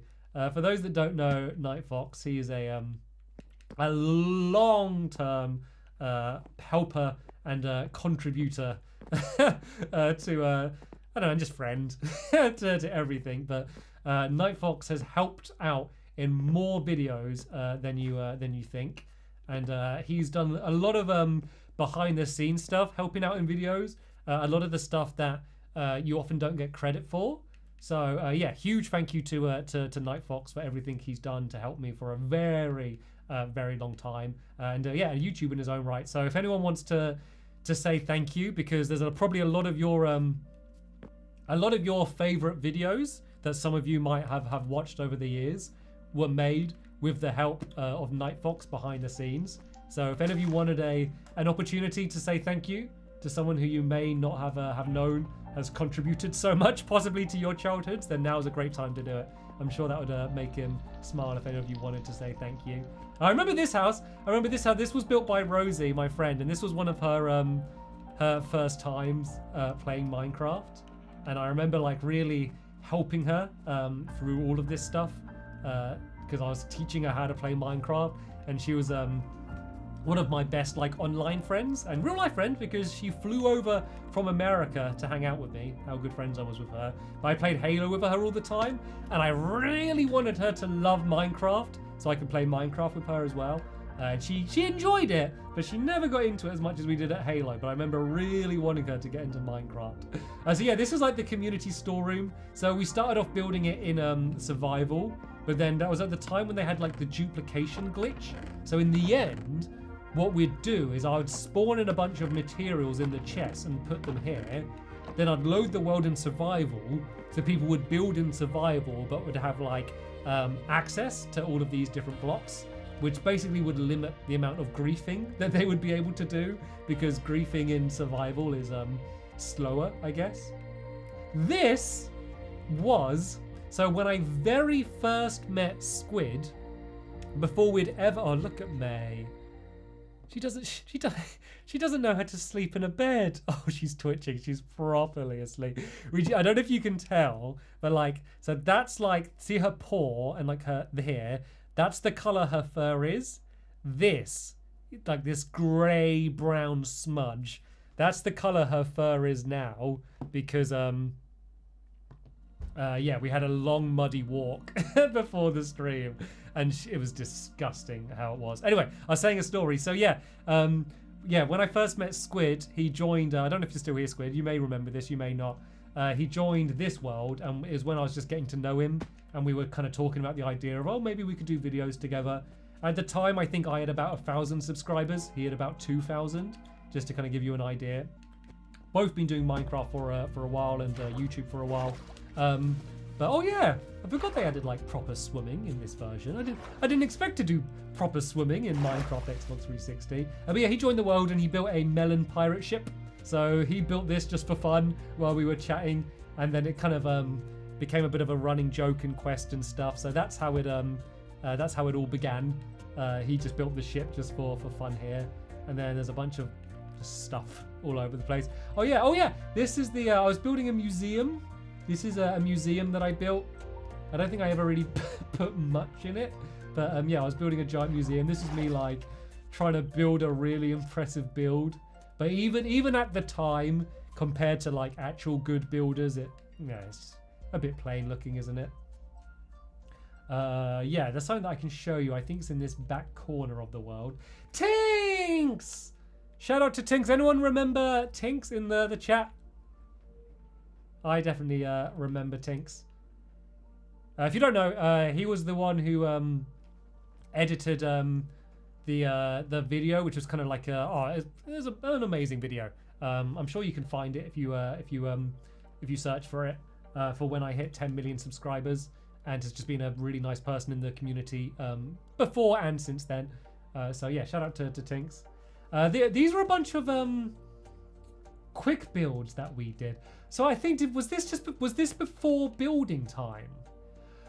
I know what these were. These were when they added in new texture packs to the game, and me and Squid, to test out the new texture packs, we did do like a quick build, and then we obviously reviewed. Did we review each other? How did it work when we were like reviewing? Oh, Nightfox says, looking back, you doing simple builds was better. People could follow along with it and build as well. People couldn't follow crazy ones. That's a very nice way of putting it. Nicer than I was trying to do as good as I could, but they ended up simple, because my mind doesn't work that way. I'm not creative in that way. I wouldn't say I'm uncreative, but I don't have that artistic eye that I think you need to do the really creative builds. Yeah, I think I'm creative in different ways. So yeah, these were like when they added different texture packs. We would do little quick builds. And once again, as I said, this is the world we just used for stuff. I'm gonna have to look at my map because I've got lost. I'm going to the wrong corner. Does anyone, before I arrive there, does anyone remember what this big black splodge in the top of the screen is? Thank you to Blake, who says, hey man, I've been watching you since 2015. Had a completely different YouTube account at the time. You, Dan, Ballistic, and Ash were all my childhood. Watching this is so nostalgic. Oh, thank you so much. Yeah, it's really nostalgic for me as well. Thank you to Colton, who says, hi Stamps, what's your thoughts on Halo Infinite? The cakes! The cakes! How do so many people know this? You're all so smart. It's the cakes, and we're going to go see them. Yeah, Colton says, what's your thought on Halo Infinite? Didn't like the campaign. Like, found it quite boring, the campaign, to be honest. Personal preference, I'm not a big fan of that kind of open world game. Love the multiplayer. There's my nutshell review of Halo Infinite. This was used for when I had like a glitch in some of my older videos with my capture card. Sometimes that would happen. I'd have like a technical difficulties screen that would pop up, and this is where I recorded my, like, I think I just jumped up and down like this. This is where I recorded my technical difficulties screen. If any of you remember those very brief moments in old videos, but that's where we filmed that. What's your thoughts on the new update? If you dare says, I think it's cool. I mean, the caves were long overdue an update, and I think yeah, I think they did a great job. I don't think there's any of the new additions that I don't like, so that's a good sign, isn't it? And I'm a notorious moaner as well, so I'm British, we like to moan, and I haven't got anything to moan about. So yeah, I think they did a great job. Thank you to Pentina, who says, my daughter Alexandria wants to tell you that she loves your videos and your helpers. Oh, thank you so much, Alexandria. Thank you also to Nuftali, who says, it's really lovely to see all of this again. Have a good day, Stamp. Thank you so much.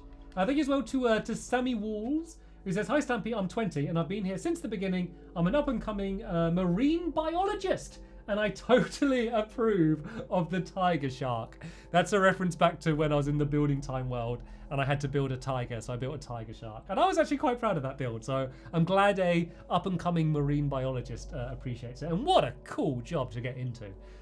Yeah, that's going to be great.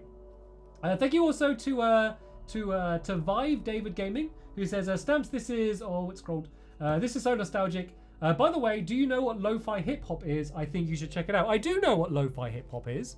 I could probably... Actually, no, I won't show you my phone. I was going to show you that for my recently played, there's a whole load of lo-fi hip-hop, but it's always scary showing your phone in case some message randomly pops up. But yeah, I do know what it is. I've seen Anime Girl writing with a cat at the windowsill. There's actually there's a band called Sweeps that I really enjoy, and I listen to them a lot, and their lo-fi kind of sounds, like more synthy stuff, with like vocals in as well, like kind of samples. So I really like that. Thank you also to Nick Bro Gaming for becoming a member. So this is from the video where I'm in a dream and Hit the Target attacks me in my dream. It probably looks a little bit weird. Oh, I think this is where Hit the Target started from, and it drops down, I believe, is how it goes. But obviously it was nighttime in the video, so it might look a little bit weird seeing it in daytime. But yeah, not only were all of these cakes painstakingly placed by hand, we had to basically do it all twice because they're all on blocks. So all of the blocks had to be placed by hand, and then all of the cakes had to be placed by hand on top of the blocks. Also, shout out to everyone who's just joining now and wondering why the thumbnail is me with a Guitar Hero controller. I'm not going to explain why, but it's just funny to think about. There's one other specific thing I remember being in this world. And is this it down here? One other thing that I want to point out to you. Thank you to Mecca, as well as Awesome Adam From, and Ryan Dunn as well, who says, hi Stampy, you were my childhood. I used to come back from football training on Wednesday night, freezing cold, for a Lovely World video, and it would be sitting there ready for me to watch. See, those are the lovely stories I love to hear, those really personal stories where it'd be like some sort of tradition or something that people would have watching the videos. Thank you so much to Dan, who unfortunately has COVID. Hopefully you make a speedy recovery. I don't know if you heard, but I've just got over COVID myself. Thank you also to Caden F, as well as McMahon, for becoming new members. And Main Luigi, who says, I've been dying to hear you say my username for what, 10 years? So thank you for that. Very mature for a university student, I know. Lovely to see the 360 version too. It's so much softer and nicer. That's a great way of putting it. And I don't think it's just like the lower resolution, because even on like the newer consoles where it's like high resolution, it feels more like, it's gonna sound so dumb. It feels more real. Like it feels less like a video game. And I know that's absolutely ridiculous because it's Minecraft and it's blocks and stuff. But like something about the lighting and the way like the fog works and stuff, like it just feels more real. I feel like the new one's almost just too vibrant and perfect and digital. I don't know. So it's super hard to describe, but I feel like their message kind of summed it up much better than I ever did. Anyway, I don't know what this is. So this is the red carpet. There's some F1 cars. So this part was never seen in the actual videos, but let's see if you recognize where this leads to. There's guest accommodation. So this was the film set for past your... One second. May's having a drink. This requires everyone's full attention.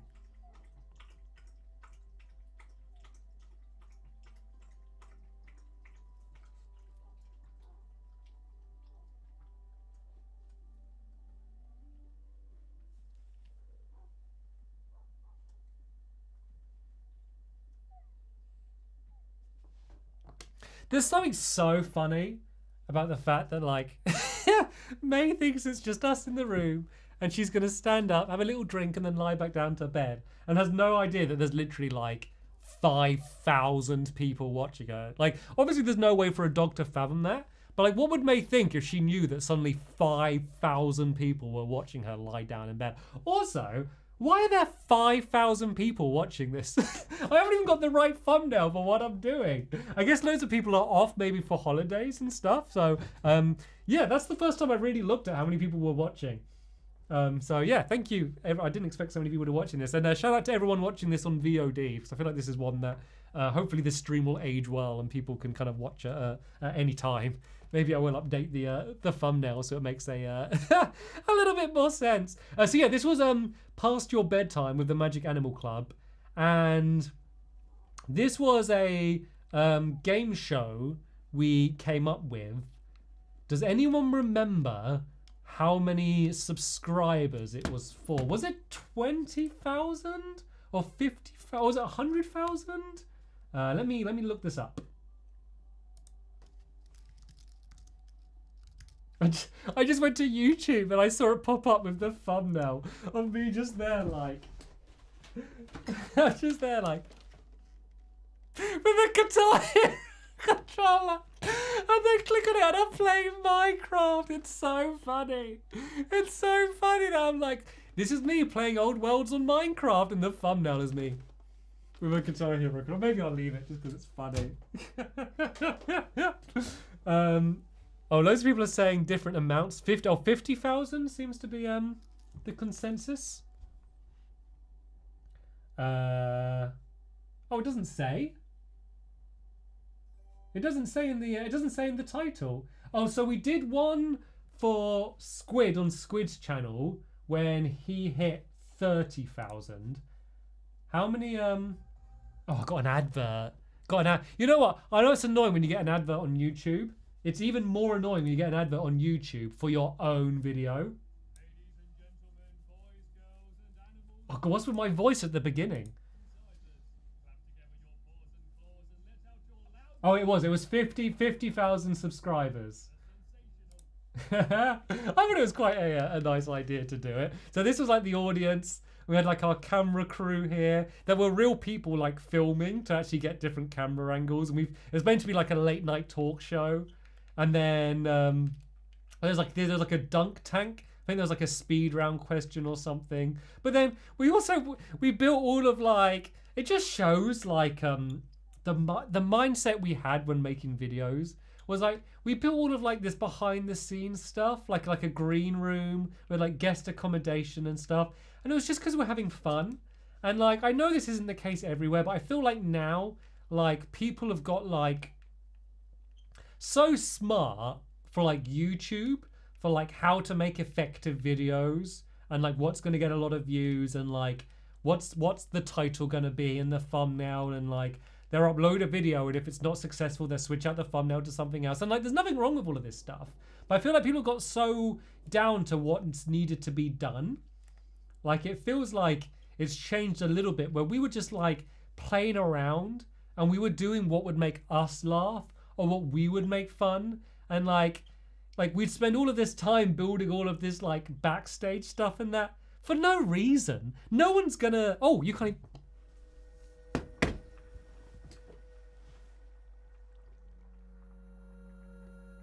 That's so embarrassing. It's so embarrassing when I do that.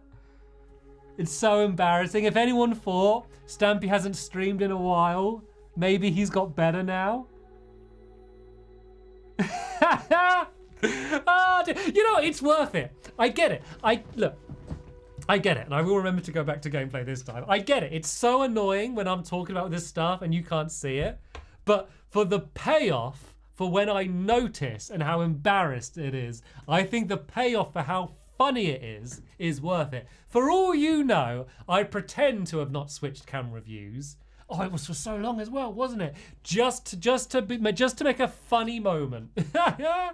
Right, let me go backwards then. Blah, blah, blah. Ooh, modern day YouTubers, they don't know, they're about the titles and the thumbnails. It's me going backwards, doing everything that I just did before. Basically, I just showed you that we built a whole load of stuff, all like behind the scenes stuff that just like, you know, and decorate it all just for the fun, just because we knew we're making like this like TV studio set and we just thought it'd be fun. And that was like folly, the mentality was like, what would be fun to do or what would like make like a fun video? And we put a huge amount of effort into stuff that like, there's no way it would affect the amount of like views the video would get. Like I do a lot of stuff where I'd spend like hours on end doing a thing that would in no way impact anything in a meaningful way, but we just did it just because it was exciting and it was new and it was fun. And I'm not saying that there aren't people doing that now, because of course there are, but I do feel like now YouTube's such a bigger thing, and now there's people like, I want to get into YouTube to do YouTube as a career. Like that changes the mentality. Whereas when I started YouTube, like literally no one was doing that. Like when I was doing YouTube, they didn't have adverts on YouTube yet, you know? Like, and even when we were doing gaming stuff, it was always like, you're always scared your videos are going to get taken down because that's what game publishers did back then and stuff. Like, no one was getting in to do it as a job. It was just, let's play.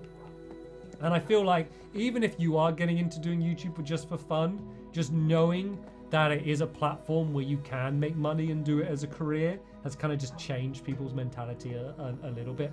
And that's kind of unavoidable. Like, for everyone, you know, like me included. Like, I'm just saying back in the day, like when that wasn't an option, it was like it was a different time. Back when I was young, all of these blocks used to be filled. Why can't I? This controller's like dodgy. And I'm not surprised because I had to literally dust it off when I got out. Like, it really struggles to let me fly. Thank you to Olivia. He said, about to have my 20th birthday and I'm still here after all these years. I can never thank you enough for the endless joy and laughter that you have to continue to bring to my life. Thank you also to Kenzo and Mikio. Happy New Year. Glad you're better. We missed you. I missed you guys as well. I can't think of a live stream I've done without you guys jumping in and saying hello. So it's actually been really nice streaming again and saying hello to all of these old faces. Why is Wiggly Worm here? Don't know. I wonder if someone else just built that as a recreation in order to play it. Anyway, we can go check out another world now. Thank you also to Juggling, who says, hi Stamps, I've been watching you for 8 years now. I used to love coming home after school to watch a new quest. Thank you for helping me through school, lol. You are more than welcome. Thank you also to Aaron, who says, hey Stampy, I just wanted to say that you were my whole childhood and I'm so happy that you keep doing what you love and I hope you have a happy new year. Thank you so much. Thank you also to Geronimo Stars, as well as Lynette, who says, hey Stampy, I'm making a new adventure map world for you and Squishy. Sadly, I'm doing it on PC. That's okay. Like, if you don't know, Lovely World is recorded on PC now. It's still Bedrock version. I haven't like moved over to Java. But yeah, that is done on PC now. Right, I think we could probably maybe look at one or two more worlds before I end up completely losing my voice, which will probably happen. Do you still have the Wii U console? Evan says, I do. It's packed away somewhere. That'd be annoying to get out, but I do have it somewhere.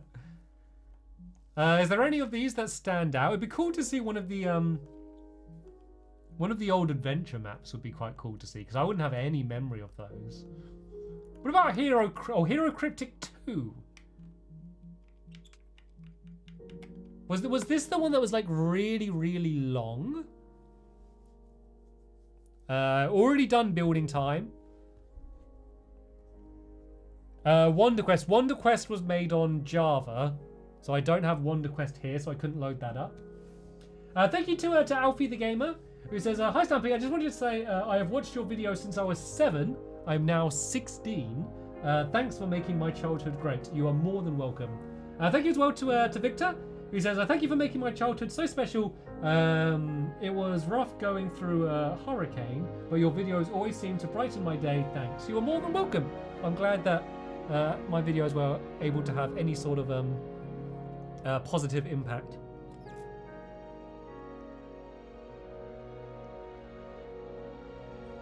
So we looked at Quest and we looked at Building Time and we looked at Magic Animal Club podcast and we looked at Ocean Den. So if you're commenting to see any of those, all you need to do is when the stream's done, you can just scroll back and you can see me reacting to them. Thank you to Justice Backstorm. He says, gonna get off now. Just wanted to say before I left the obligatory, in quotes, you are my childhood, lol. Thank you also to Daniel, who says, hey Stamps, could you have a look at randoms? Yeah, I could do that afterwards quickly. Thank you also to Shan, who says, hey Stabby, been watching you for a while. Since you are on the set of the talk show, I just wanted to ask if you enjoy any American late night talk shows. I'm personally a fan of Conan O'Brien. I think the problem is kind of in your comment is that you're talking about the American late night talk shows, but like we don't get them here. I mean, maybe there is a way to stream them somewhere, but if there is, I haven't really worked it out. So my only real way of seeing any of them is like from clips that are mainly on YouTube. So I've not watched enough to say whether I like or don't like them, but I will say for like American chat shows, sometimes I just can't handle the audience. Like, everything someone says, like, has to either be really funny or like they get a giant cheer.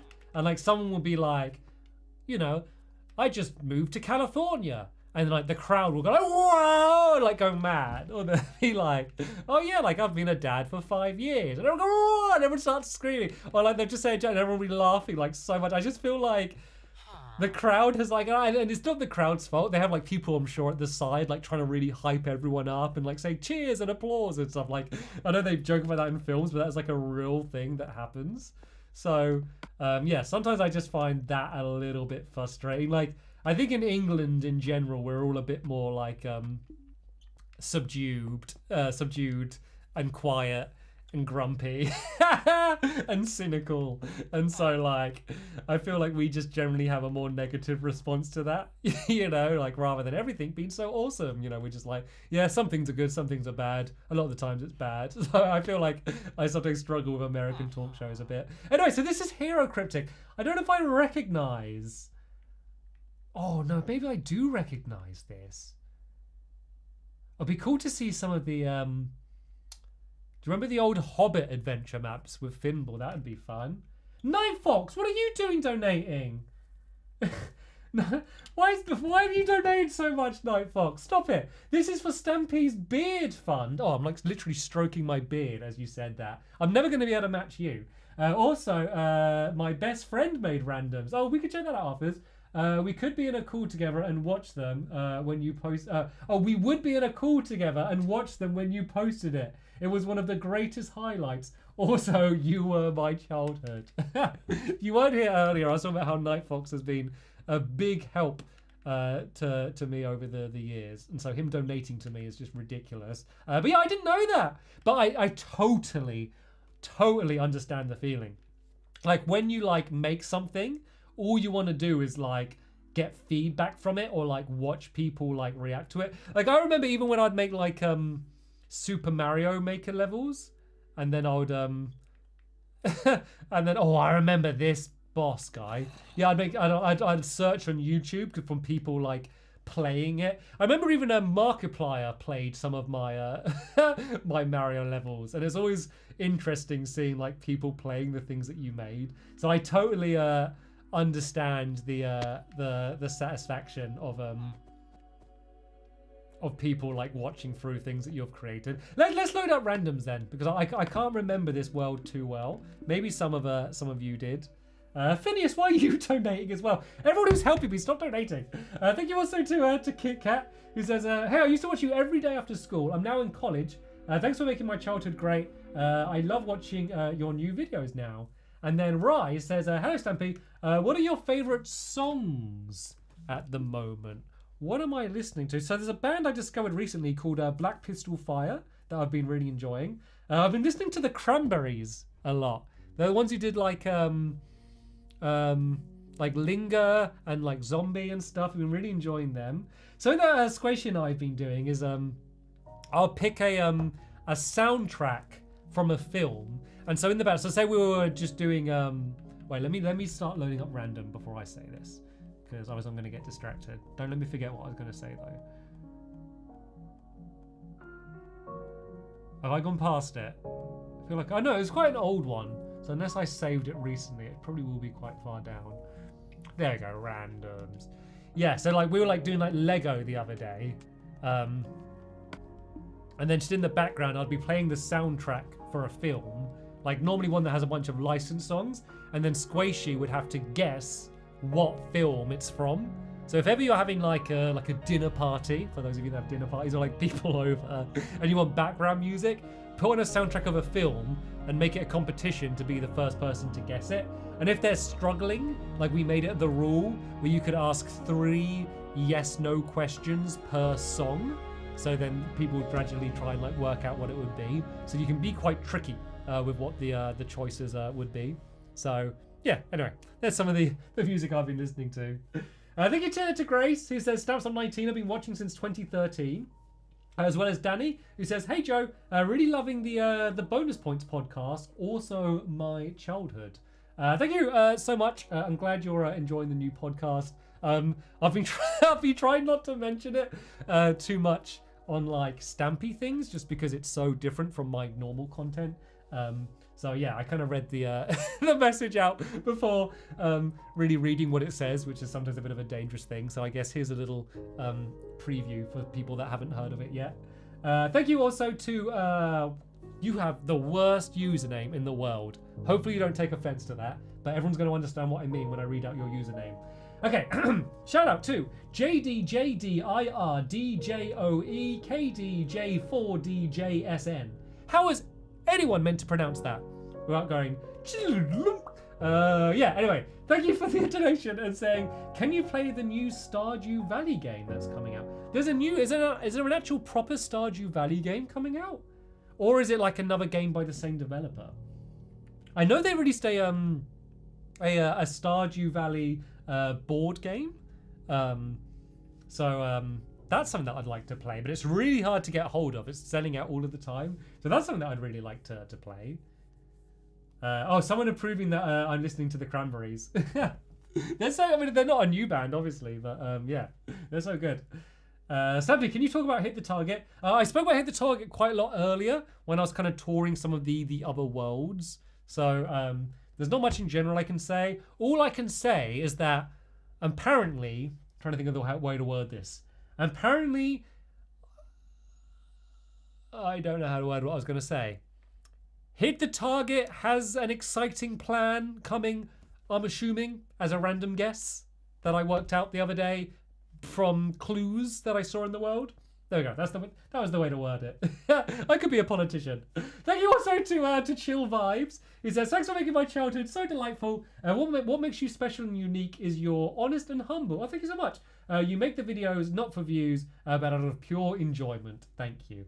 It's very easy to say that now no one's watching. It's like, he doesn't make it for the views because he doesn't get very many. That's the nice way the nice way to put it. It's so funny how much you can get like complimented so much for like just not being like a rubbish person.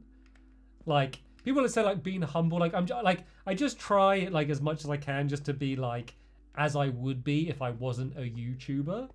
And like, it's so weird people will comment like that. Like, you meet you and they're like, you're just like a normal guy. It's like, but I just am. Like, there's nothing that I do in my day-to-day life that is like kind of really any different. Well, let's get to the start of this level, shall we? See if I can find where because I kind of remember what the spawn was. It was like a big open bit and they had like the signs. God, it is a jumbled mess of an adventure map though, isn't it? It's all over the place. There, this is the spawn. I remember it now. I remember. Didn't we do something weird at the start, didn't we? I remember us messing around here for a while before jumping in. And oh, the sign! I recognize the sign as well. Stamps, do you have your own personal survival world? Says Vise David Gaming. I don't. Fun fact, I almost never play Minecraft outside of recording it. And a lot of people take that as... What's going on with my stuff? A lot of people take that as me saying that I don't enjoy playing Minecraft and I only do it to do videos, which isn't the case. I enjoy playing Minecraft when I'm making videos. I really enjoy Minecraft, but the thing I enjoy doing in Minecraft is making videos, if that makes sense. I'm sure I would enjoy Minecraft if I didn't make videos, but I nowhere near would play it like as much as I think other people would. I think I would have probably fully moved on from Minecraft a couple years after it came out if I wasn't doing videos and enjoyed doing videos on it so much. Thank you also to Matt Suabai, who says, thank you for being part of my childhood, and then Hit the Target comment saying, come on pal, talk about me, you know you want to, joke. It's hard to talk about Hit the Target for obvious reasons. Oh, wait a minute. So it's been. Am I just gonna play through this adventure map now? Oh, it's doing the thing where it's not letting me fly again. So well, how did the beginning start? Level 1, jump. Doesn't that just kill you? Have fun. You don't. Oh yeah, I remember the signs were really like weird on this map. So how did? Does anyone remember? How I used to how I got past this. I don't sink through it. Was there like a secret different way I was meant to go? Bottom right, Harry says. How do you remember that? How do so many of you remember where the little hidden hole is? Is that from playing the map or from watching our videos on it? That is unbelievable. Level 2. Get to the end as fast as you can. Oh no, these ladders are in the way. God, you know what? I do miss playing these adventure maps. Do you know what would be really fun? So I don't want to play any modern adventure maps. I like these classic style adventure maps. And I know we played a lot of them. I bet out there's some adventure map that was like really like well thought of, a really high quality, like well designed adventure map from back in the day on like Xbox 360. And maybe they made the map and thought there's a good chance me and Squid would play it, or other people would, but it just never got the recognition that it deserved. It'd be so cool to hunt down that map and go back and find it and play it now. Like, how cool would that be for like the creators of the map? To think that like that was a thing they did years ago and no one cares about anymore. And then for like me and Squid to do like a modern day playthrough of that map. And like see it all with fresh eyes now.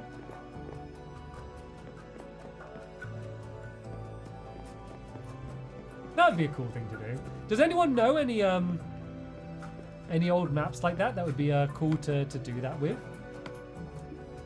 I think that'd be a really fun thing to do. Thank you to Llama78. He says, "Hi Stampy, could you load up Stampy Flat Challenge? It was my favourite series back in the day. I remember running home from school to watch it." Yeah. That's one that I could load up. Thank you also to Soy Sauce for becoming a member. Mwah, great username. Thank you also to Felix and Scotty Boy, who says, "Hi Stampy, I've been watching since episode 100." So that was Cat to the Future, right? And I also remember watching the series. And also, can you find the lost sword, or has it disappeared? Oh, someone else said about the lost sword earlier. Right, I'm going to find either the Stampy Flat Challenge or the lost sword. Because 2 people have said about the lost sword, so it must have been a good one.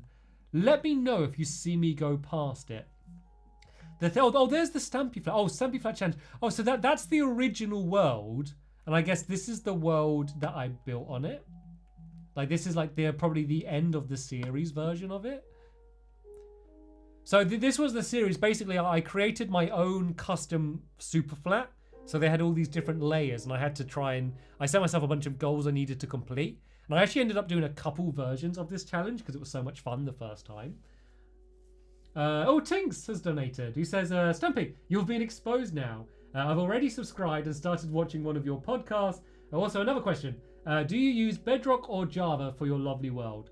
So I use Bedrock because that's what I could transfer to from Xbox. Also, it's Java doesn't work very well with a controller. You kind of can get it working, but not great. And Bedrock isn't perfect with a controller, but is at least better. And also, I have ray tracing as well. So yeah, I play on Bedrock. Yeah, so I'm not like keeping like the podcast like a secret, I guess. But because it's so different to my Stampy stuff, I kind of wanted to kind of do it as something new, which is why I'm not advertising it really anywhere. So it's not like I was trying to keep it hidden from anyone, but yeah, it's a new thing that I'm doing with someone who's, who has a podcast before, but is still quite new to this stuff. So we're kind of just still, we're doing it as what I was talking about earlier, where like it's just for fun. Like it's not for anything. There's no goal. We're just 2 mates having fun, just trying to, doing something that we enjoy. And so it's kind of like fine just to keep it a bit smaller. Yeah, that was the reasoning why. It's not some conspiracy.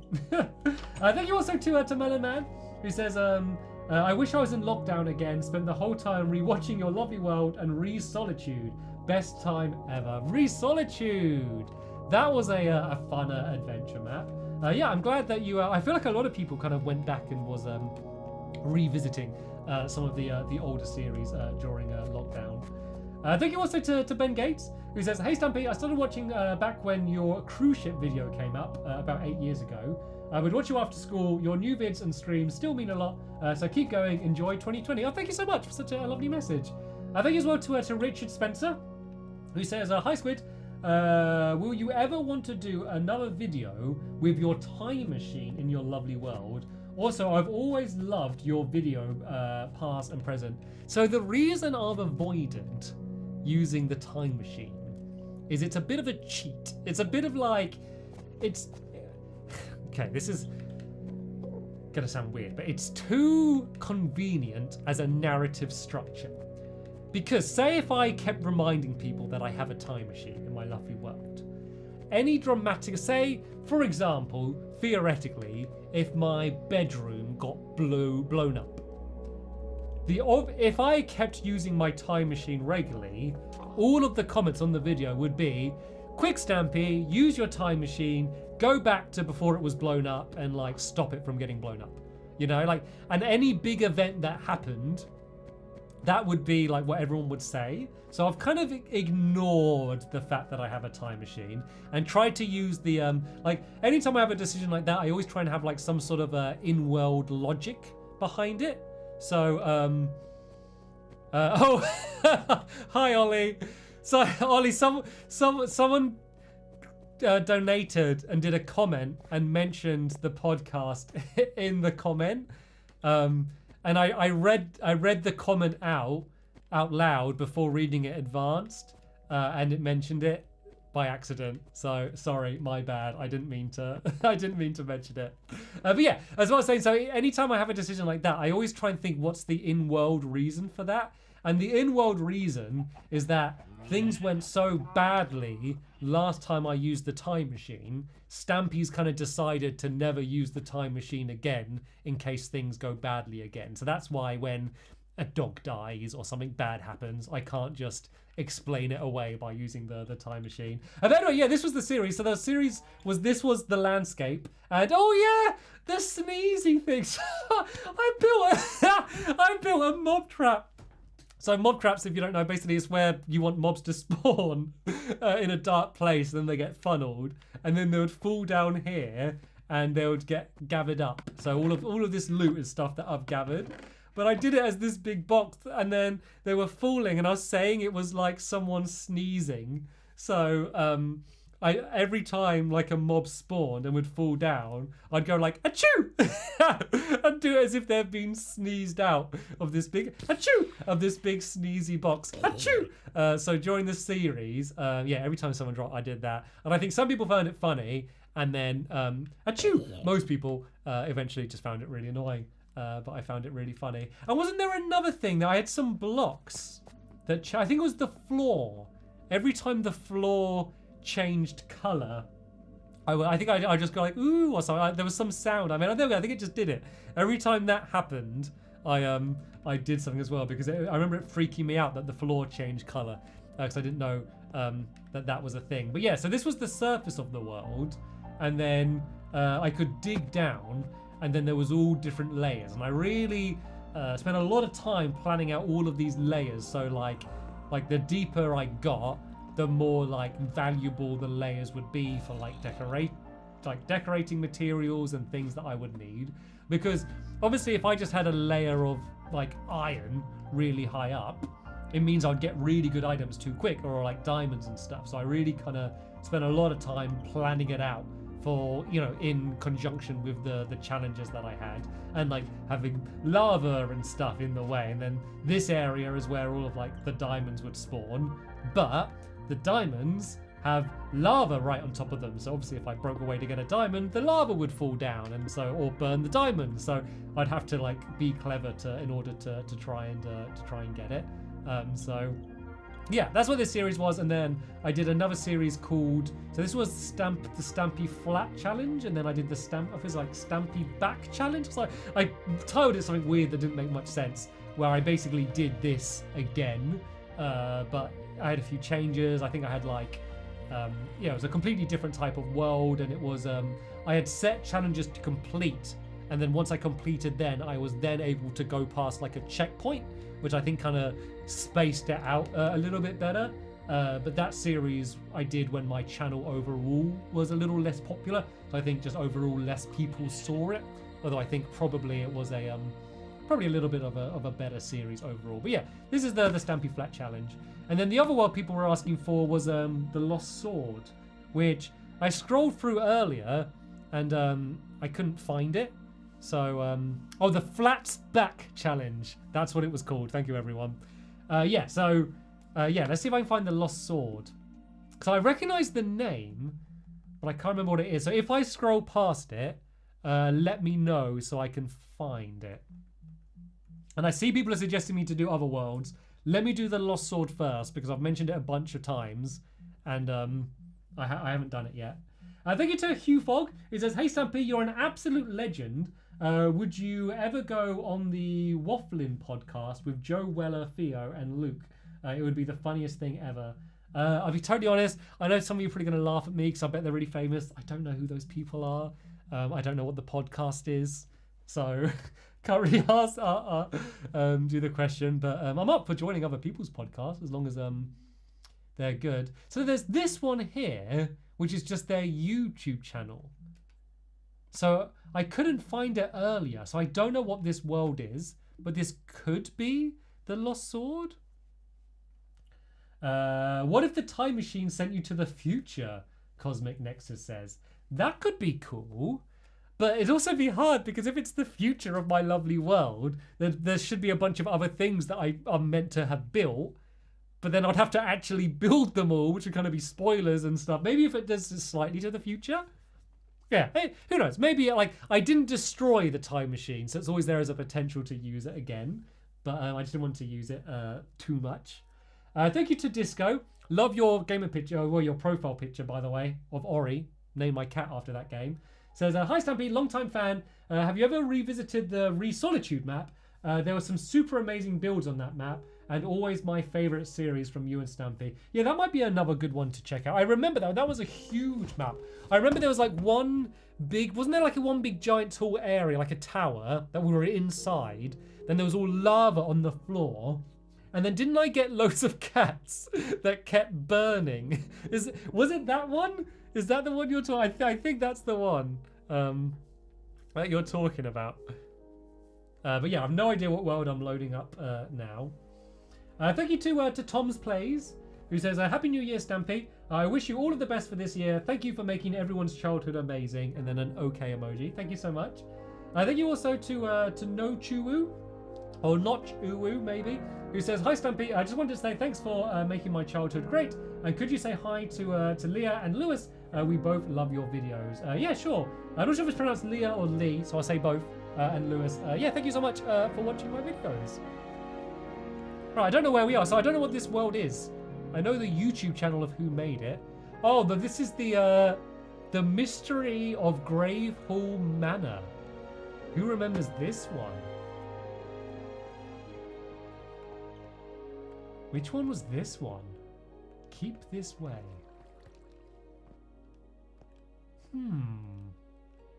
Maybe starting to recognize this a little bit. Let me fly! It keeps not letting me fly. I should switch this out to a different controller. Come on, start flying. Am I doing it too quick or too slow? Why is it? It's not letting me fly. There we go. There we go.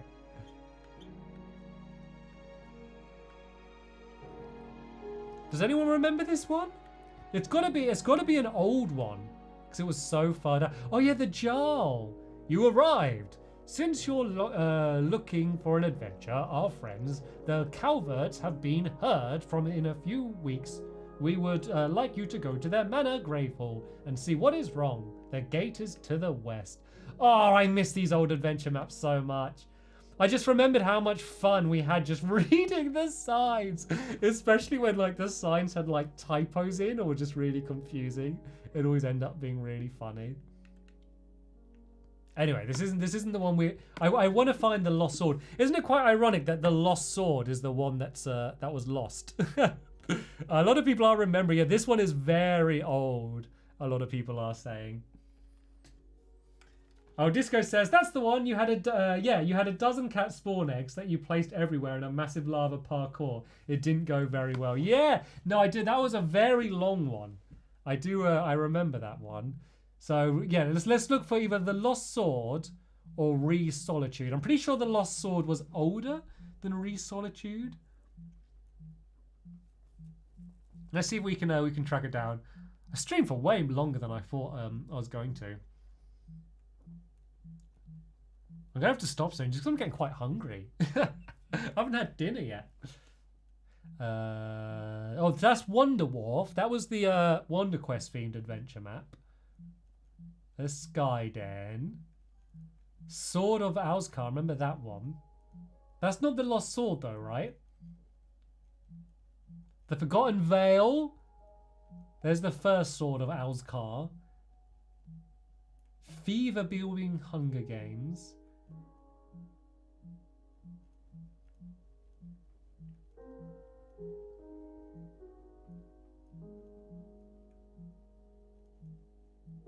Where's Re Solitude?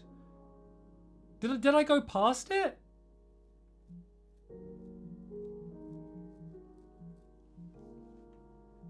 Unless no, it wouldn't have been on Xbox One, would it? Unless it's named something weird.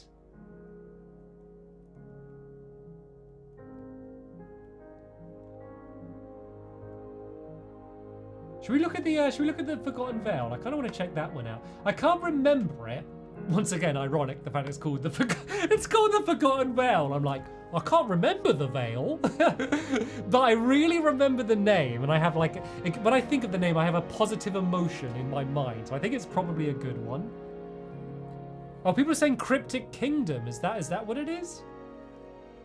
Thank you to Austin, who says, I rewatched an old Hunger Games where you escape the house by glitching through the wall to kill Thimble. Was the best ever. Thanks for the memories. Yeah, Against All Odds. That was actually, I was talking earlier about, I showed an adventure map that we built earlier. That was another adventure map that we built. And then I remember we were playing, it was me and Squid were very good at Minecraft back in the day. And so we were playing as me and Squid together against like, I don't know, 5 people or something. And we were stuck in a house with rubbish loot. And they had to go up a ladder to try and get us.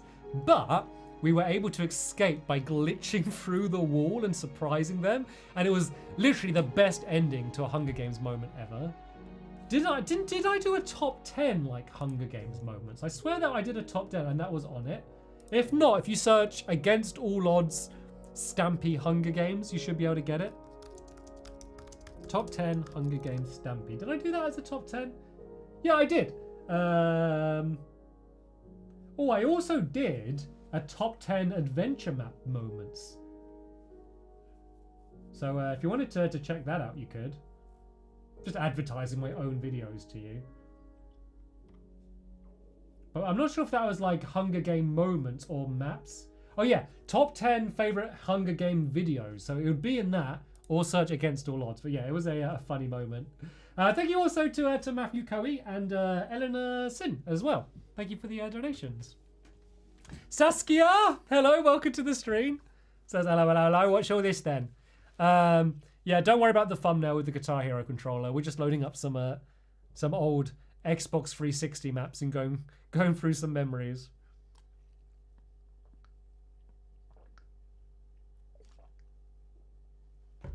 You know what? I really completely forgot how long it takes for some of these maps to load up. You know what? It's good. It builds up the hype. You know you're loading up into a good map when it, like, the longer it takes to load.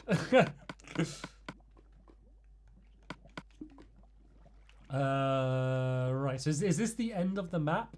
Huge warning! I know it's like this is the beginning. Before placing the final shard in the gold slot, make sure that this center circle remained clear. Take everything you want from the chest also. Oh, I remember this place.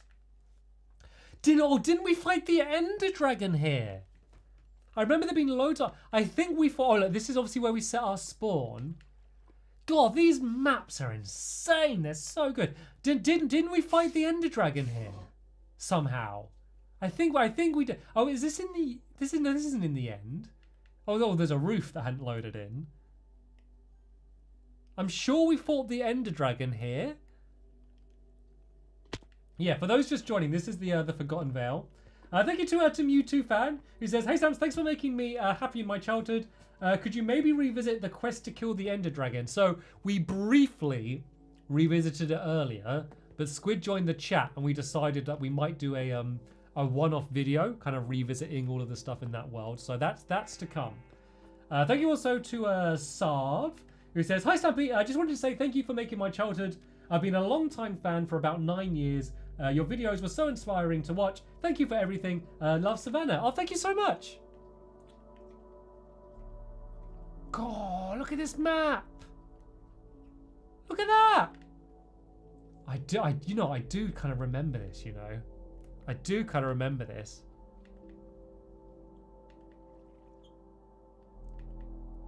So wait, was that the spawn? Where's the spawn? Look how much they built. I reckon this to me looks like one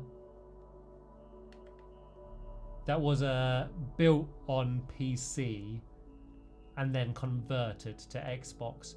And I'm no shame in that. No, I'm not judging. Like the artistic design is still there, whether you build it on PC or console. But I mean, they didn't build all this terrain by hand, right? There's no way they built this all by hand. Surely not.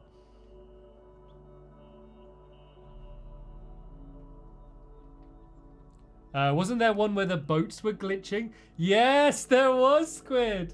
Oh, I don't know which one it was. So what it was you were sailing off in like a boat, and you were really far away. And there's a big worm. And we were laughing at this big worm.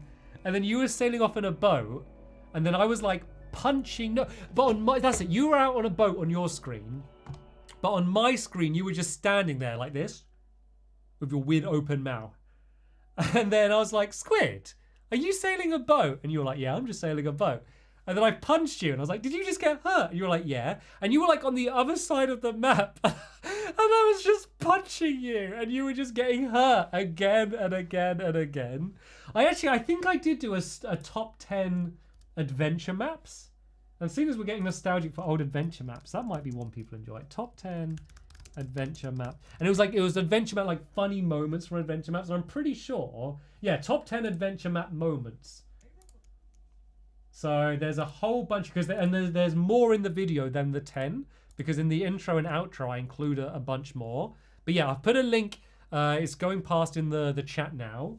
So if after this, or now, if you're bored of this, if you want to go and see top 10 adventure map moments and see some of the this stuff as it was played out at the time, you can go and do that. But oh yeah, look, remember this? Oh, this was the best bit.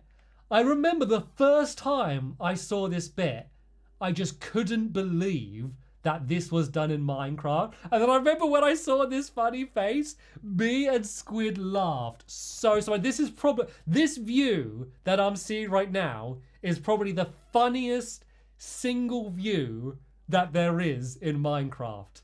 I literally can't think of anything that's better quality and funnier than this view right now. Oh wait, oh, you can't see the screen. Oh, you can't see. Oh, sorry. Let me switch back. Nah, got ya. It's just a brick wall. it's just some cobblestone. Oh dear. It's funny because I do that in like real life all of the time. Let me have another look for. I really want to find either the Lost Sword or Re-Solitude.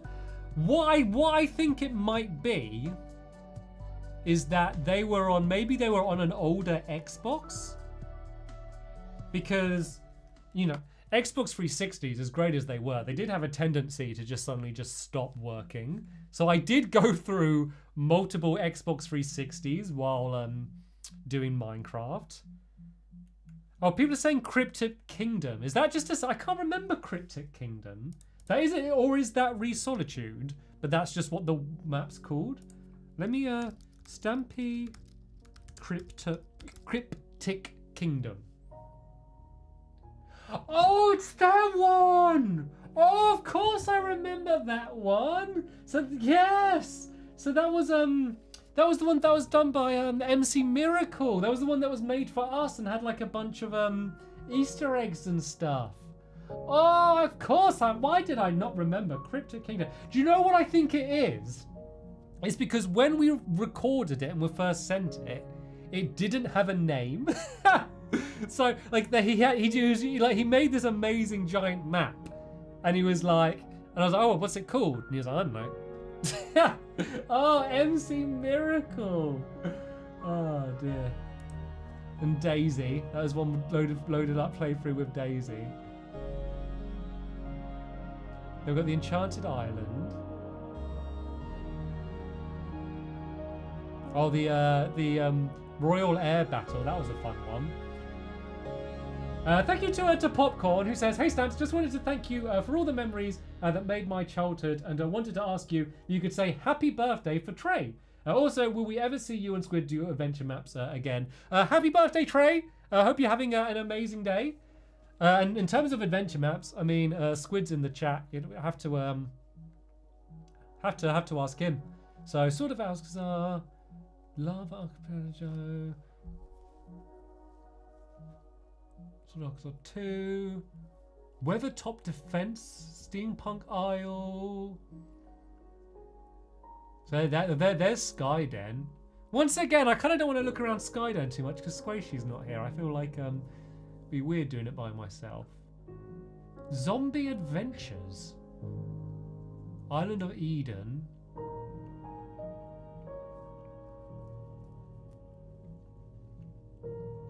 So these are a bunch of the different challenges we do. Yeah, there's definitely a bunch missing here. I think there's a bunch of these are on a different Xbox somewhere. I mean, I could go start hunting through my Xboxes, but I'm gonna have to stop soon anyway because I want something to eat. So maybe I could find some and do them another day. Hero Cryptic 2. Did people see Re-Solitude, or were people just saying it?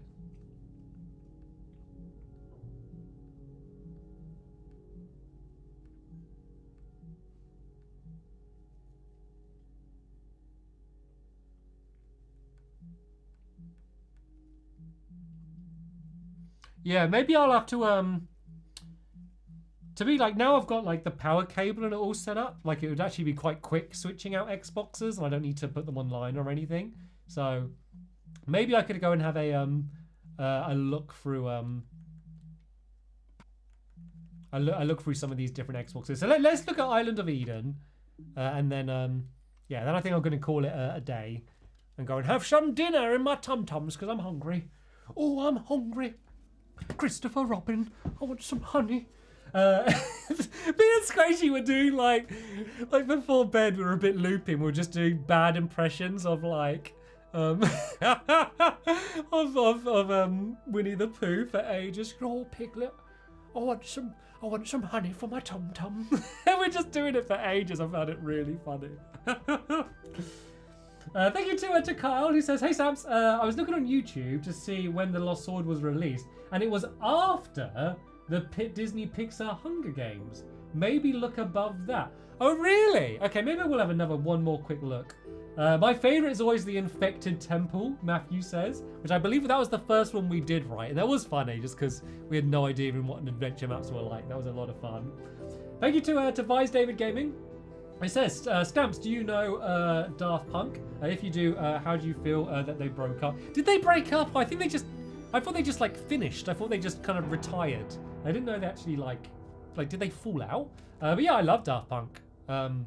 Yeah, I mean, loads of great songs from them over the years. I mean, I didn't feel any strong emotion. Like, they've been doing it for a long time. They can have a break now. Thank you also to Extension, who says, I often thought what I would say if I ever met you or spoke to you or saw you. I've grown up on your content for the most part. I've grown out of your content for the most part. But I check back every now and then to see how you are. Lucky that I saw you streaming. And then part 2 of their comment is, and all I can think of is, thank you. You made me who I am, taught me about wholesomeness and kindness, and now as an adult, I maintain those values because of you. I know you hear this all the time, but thanks. Thank you so much. And I do hear it a lot, I will be honest, but that doesn't mean it means any less. You know, I've never heard it from you before. So yeah, thank you so much for your lovely comment, and I'm glad I was able to have some sort of positive impact on your life. Thank you also to Under Meow, who says, glad to see you streaming again, Stamps. We missed you. I missed it as well. Unfortunately, there have been a few lag spikes in this stream, but hopefully this is a rare anomaly, and it hasn't seemed to be as bad as it was. Basically, we have wireless internet, so we have an aerial on the side of the house that picks up the internet, and we got a new aerial, which was meant to be better and fix these problems, and it's much better, but it still ain't perfect. And for a YouTuber that live streams, maybe yeah, it's not the best, is it? Thank you to Just Live, who says, hi Stamps, just saying you made my childhood, been a fan since about 1.5 million. Do you happen to have Race to the Moon World? I don't. That would be, Squid would have that, because this is my old Xbox 360 world, and that was done on PC, so I don't have that. Also, thank you to Spycam says, hi Stamps, it's cool to see you go back to the OG Minecraft. Yeah, this wasn't the plan, really. I was only going to play through the tutorial world using the Guitar Hero controller. That was the original plan for the stream, but plans changed. So yeah, this is Islands of Eden. I didn't know that I hosted this. Oh, is this our house? This is our house, isn't it? So this is a series that I did on Squid's channel. Well, Squid did on Squid's channel. Like, I was just happy to be there. I was just a guest. So this is our house. I remember we had that like really like long tower at the top there. So it's basically like a kind of like a sky island, where we'd like build across and try and explore. And I remember there's a lot of fun stuff. Oh, didn't we build like oh yeah, we built a farm here. And I remember there was something really funny about this farm, on me like, oh look, I was obviously this food sitting here sunbathing, and I think we built like a PvP game. Was this it here? Yeah, I think maybe it was here where we had to be here with bows and arrows, and we had to like sidestep to try and like shoot each other off. And this is all stuff that I literally had like no memory of in my brain until like I've seen it now, and now I'm like remembering it. And wasn't this where we had to do like, if I said a certain word, Squid would have to say like raspberry sir, yes sir, or something, and like and like spin in a circle. It was a goofy series. It was a series with Squid and I. As a result, it was a goofy series. But for those of you that did watch Islands of Eden, hopefully that was a nice little throwback. Right, I'm gonna have one little last look for Lost Swords, because yeah, so where was it? Yeah, so this was Carl said, I was looking on YouTube. See, Lost Sword was released after the Disney Pixar Hunger Games. So let me look for the ones that were after that, and have one little last chance to try and find it before I give up. So where is that one? Because as I said, it might be named something differently. It just means it should be on this Xbox. Like if that one's on here, it should be on as well. So we're looking for Disney Pixar first. So here's Disney Pixar. So it should be newer than this.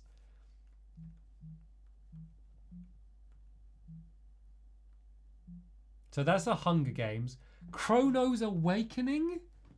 I don't know what that was. I have a feeling it was a Hunger Games though. Weathertop Defense, Steampunk Isle, Hungerland, Island of Eden, Side by Side. So these are a bunch of the challenges.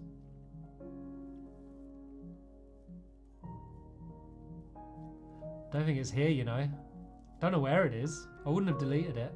As you can see, I'm not in the habit of deleting old things. More Options Server version 1. I might go back to that because I have no idea what that is. Because sometimes when you downloaded these files, they had really weird names. So, you know what? No matter what this thing is, this will be the last world that we look at. I saw it? No, it's not Sword of Alcazar we're looking for. It's the Lost Sword. That's a different map. Thanks to Lash Dessert. Says, besides streams, are your videos still making money from YouTube? If you don't want to talk about it, it's fine. Just wondering. You're the best. So I mean, like, kinda, like, not much. No, like, YouTube's changed. You need to get a lot more views than you used to kind of make any money. Yeah, so they make a little bit, but you know, I don't get anywhere near enough views, or I don't upload regularly enough to really make money from it. So yeah, I guess that's what I say about that. Thank you to Elite Neffy, who says thank you for your amazing vids, much love, as well as Donnie, who says just wanted to thank you for the memories, and Mega Eska says wants to visit the Race to the Moon world, which kind of said earlier, sadly is not on this Xbox. Thank you to King Photos for becoming a new member, as well as Matt, who says hi, my name is Justice. Mismatch in terms of username, and I'm your #1 fan. Can you give me a shout out? Thanks. Yeah, sure. Thank you for the comment, Justice, and yeah, thanks for watching. I've just realised what this is. Does anyone else know what this is? I don't think you will, so I'm just going to have to tell you. So this is a world I downloaded, and I used it for what is 100% my worst short. Can't even remember what it was called. It was basically no dialogue short about these two kind of like fairy-like creatures. And I won't spoil it, but basically I was trying to do the story without any dialogue. And I felt like I knew the storyline. And so because of that, I felt like it was understandable, but it was way too confusing and way too slow paced. And there's a few shots and individual moments that I liked in it. But overall, I think it was pretty bad.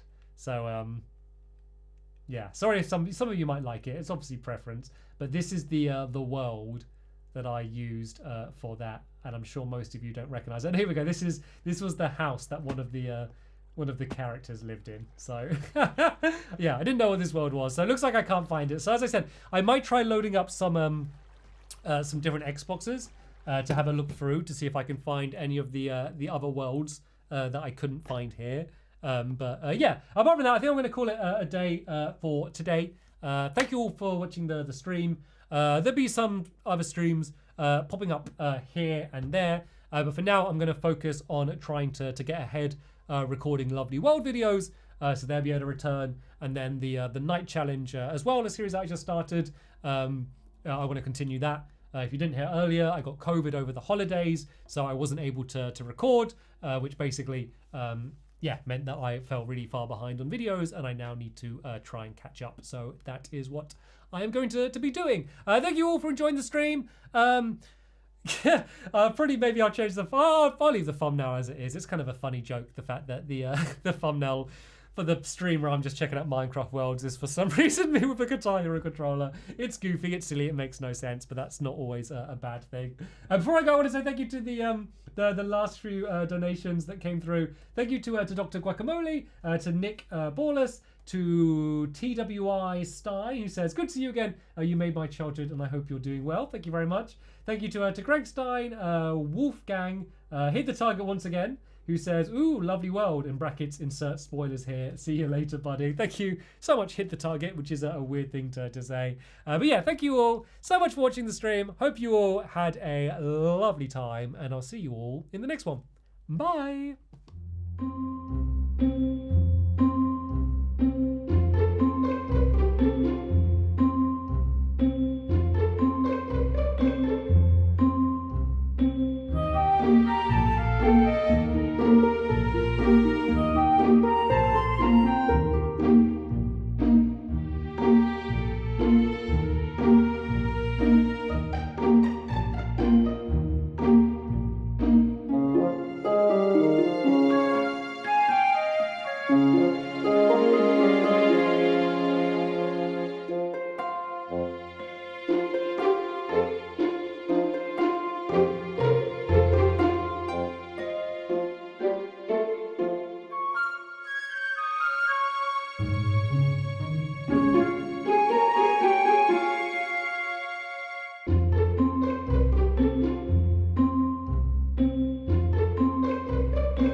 wonder if you could play Spelunky while using a Guitar Hero controller. Only one way to find out.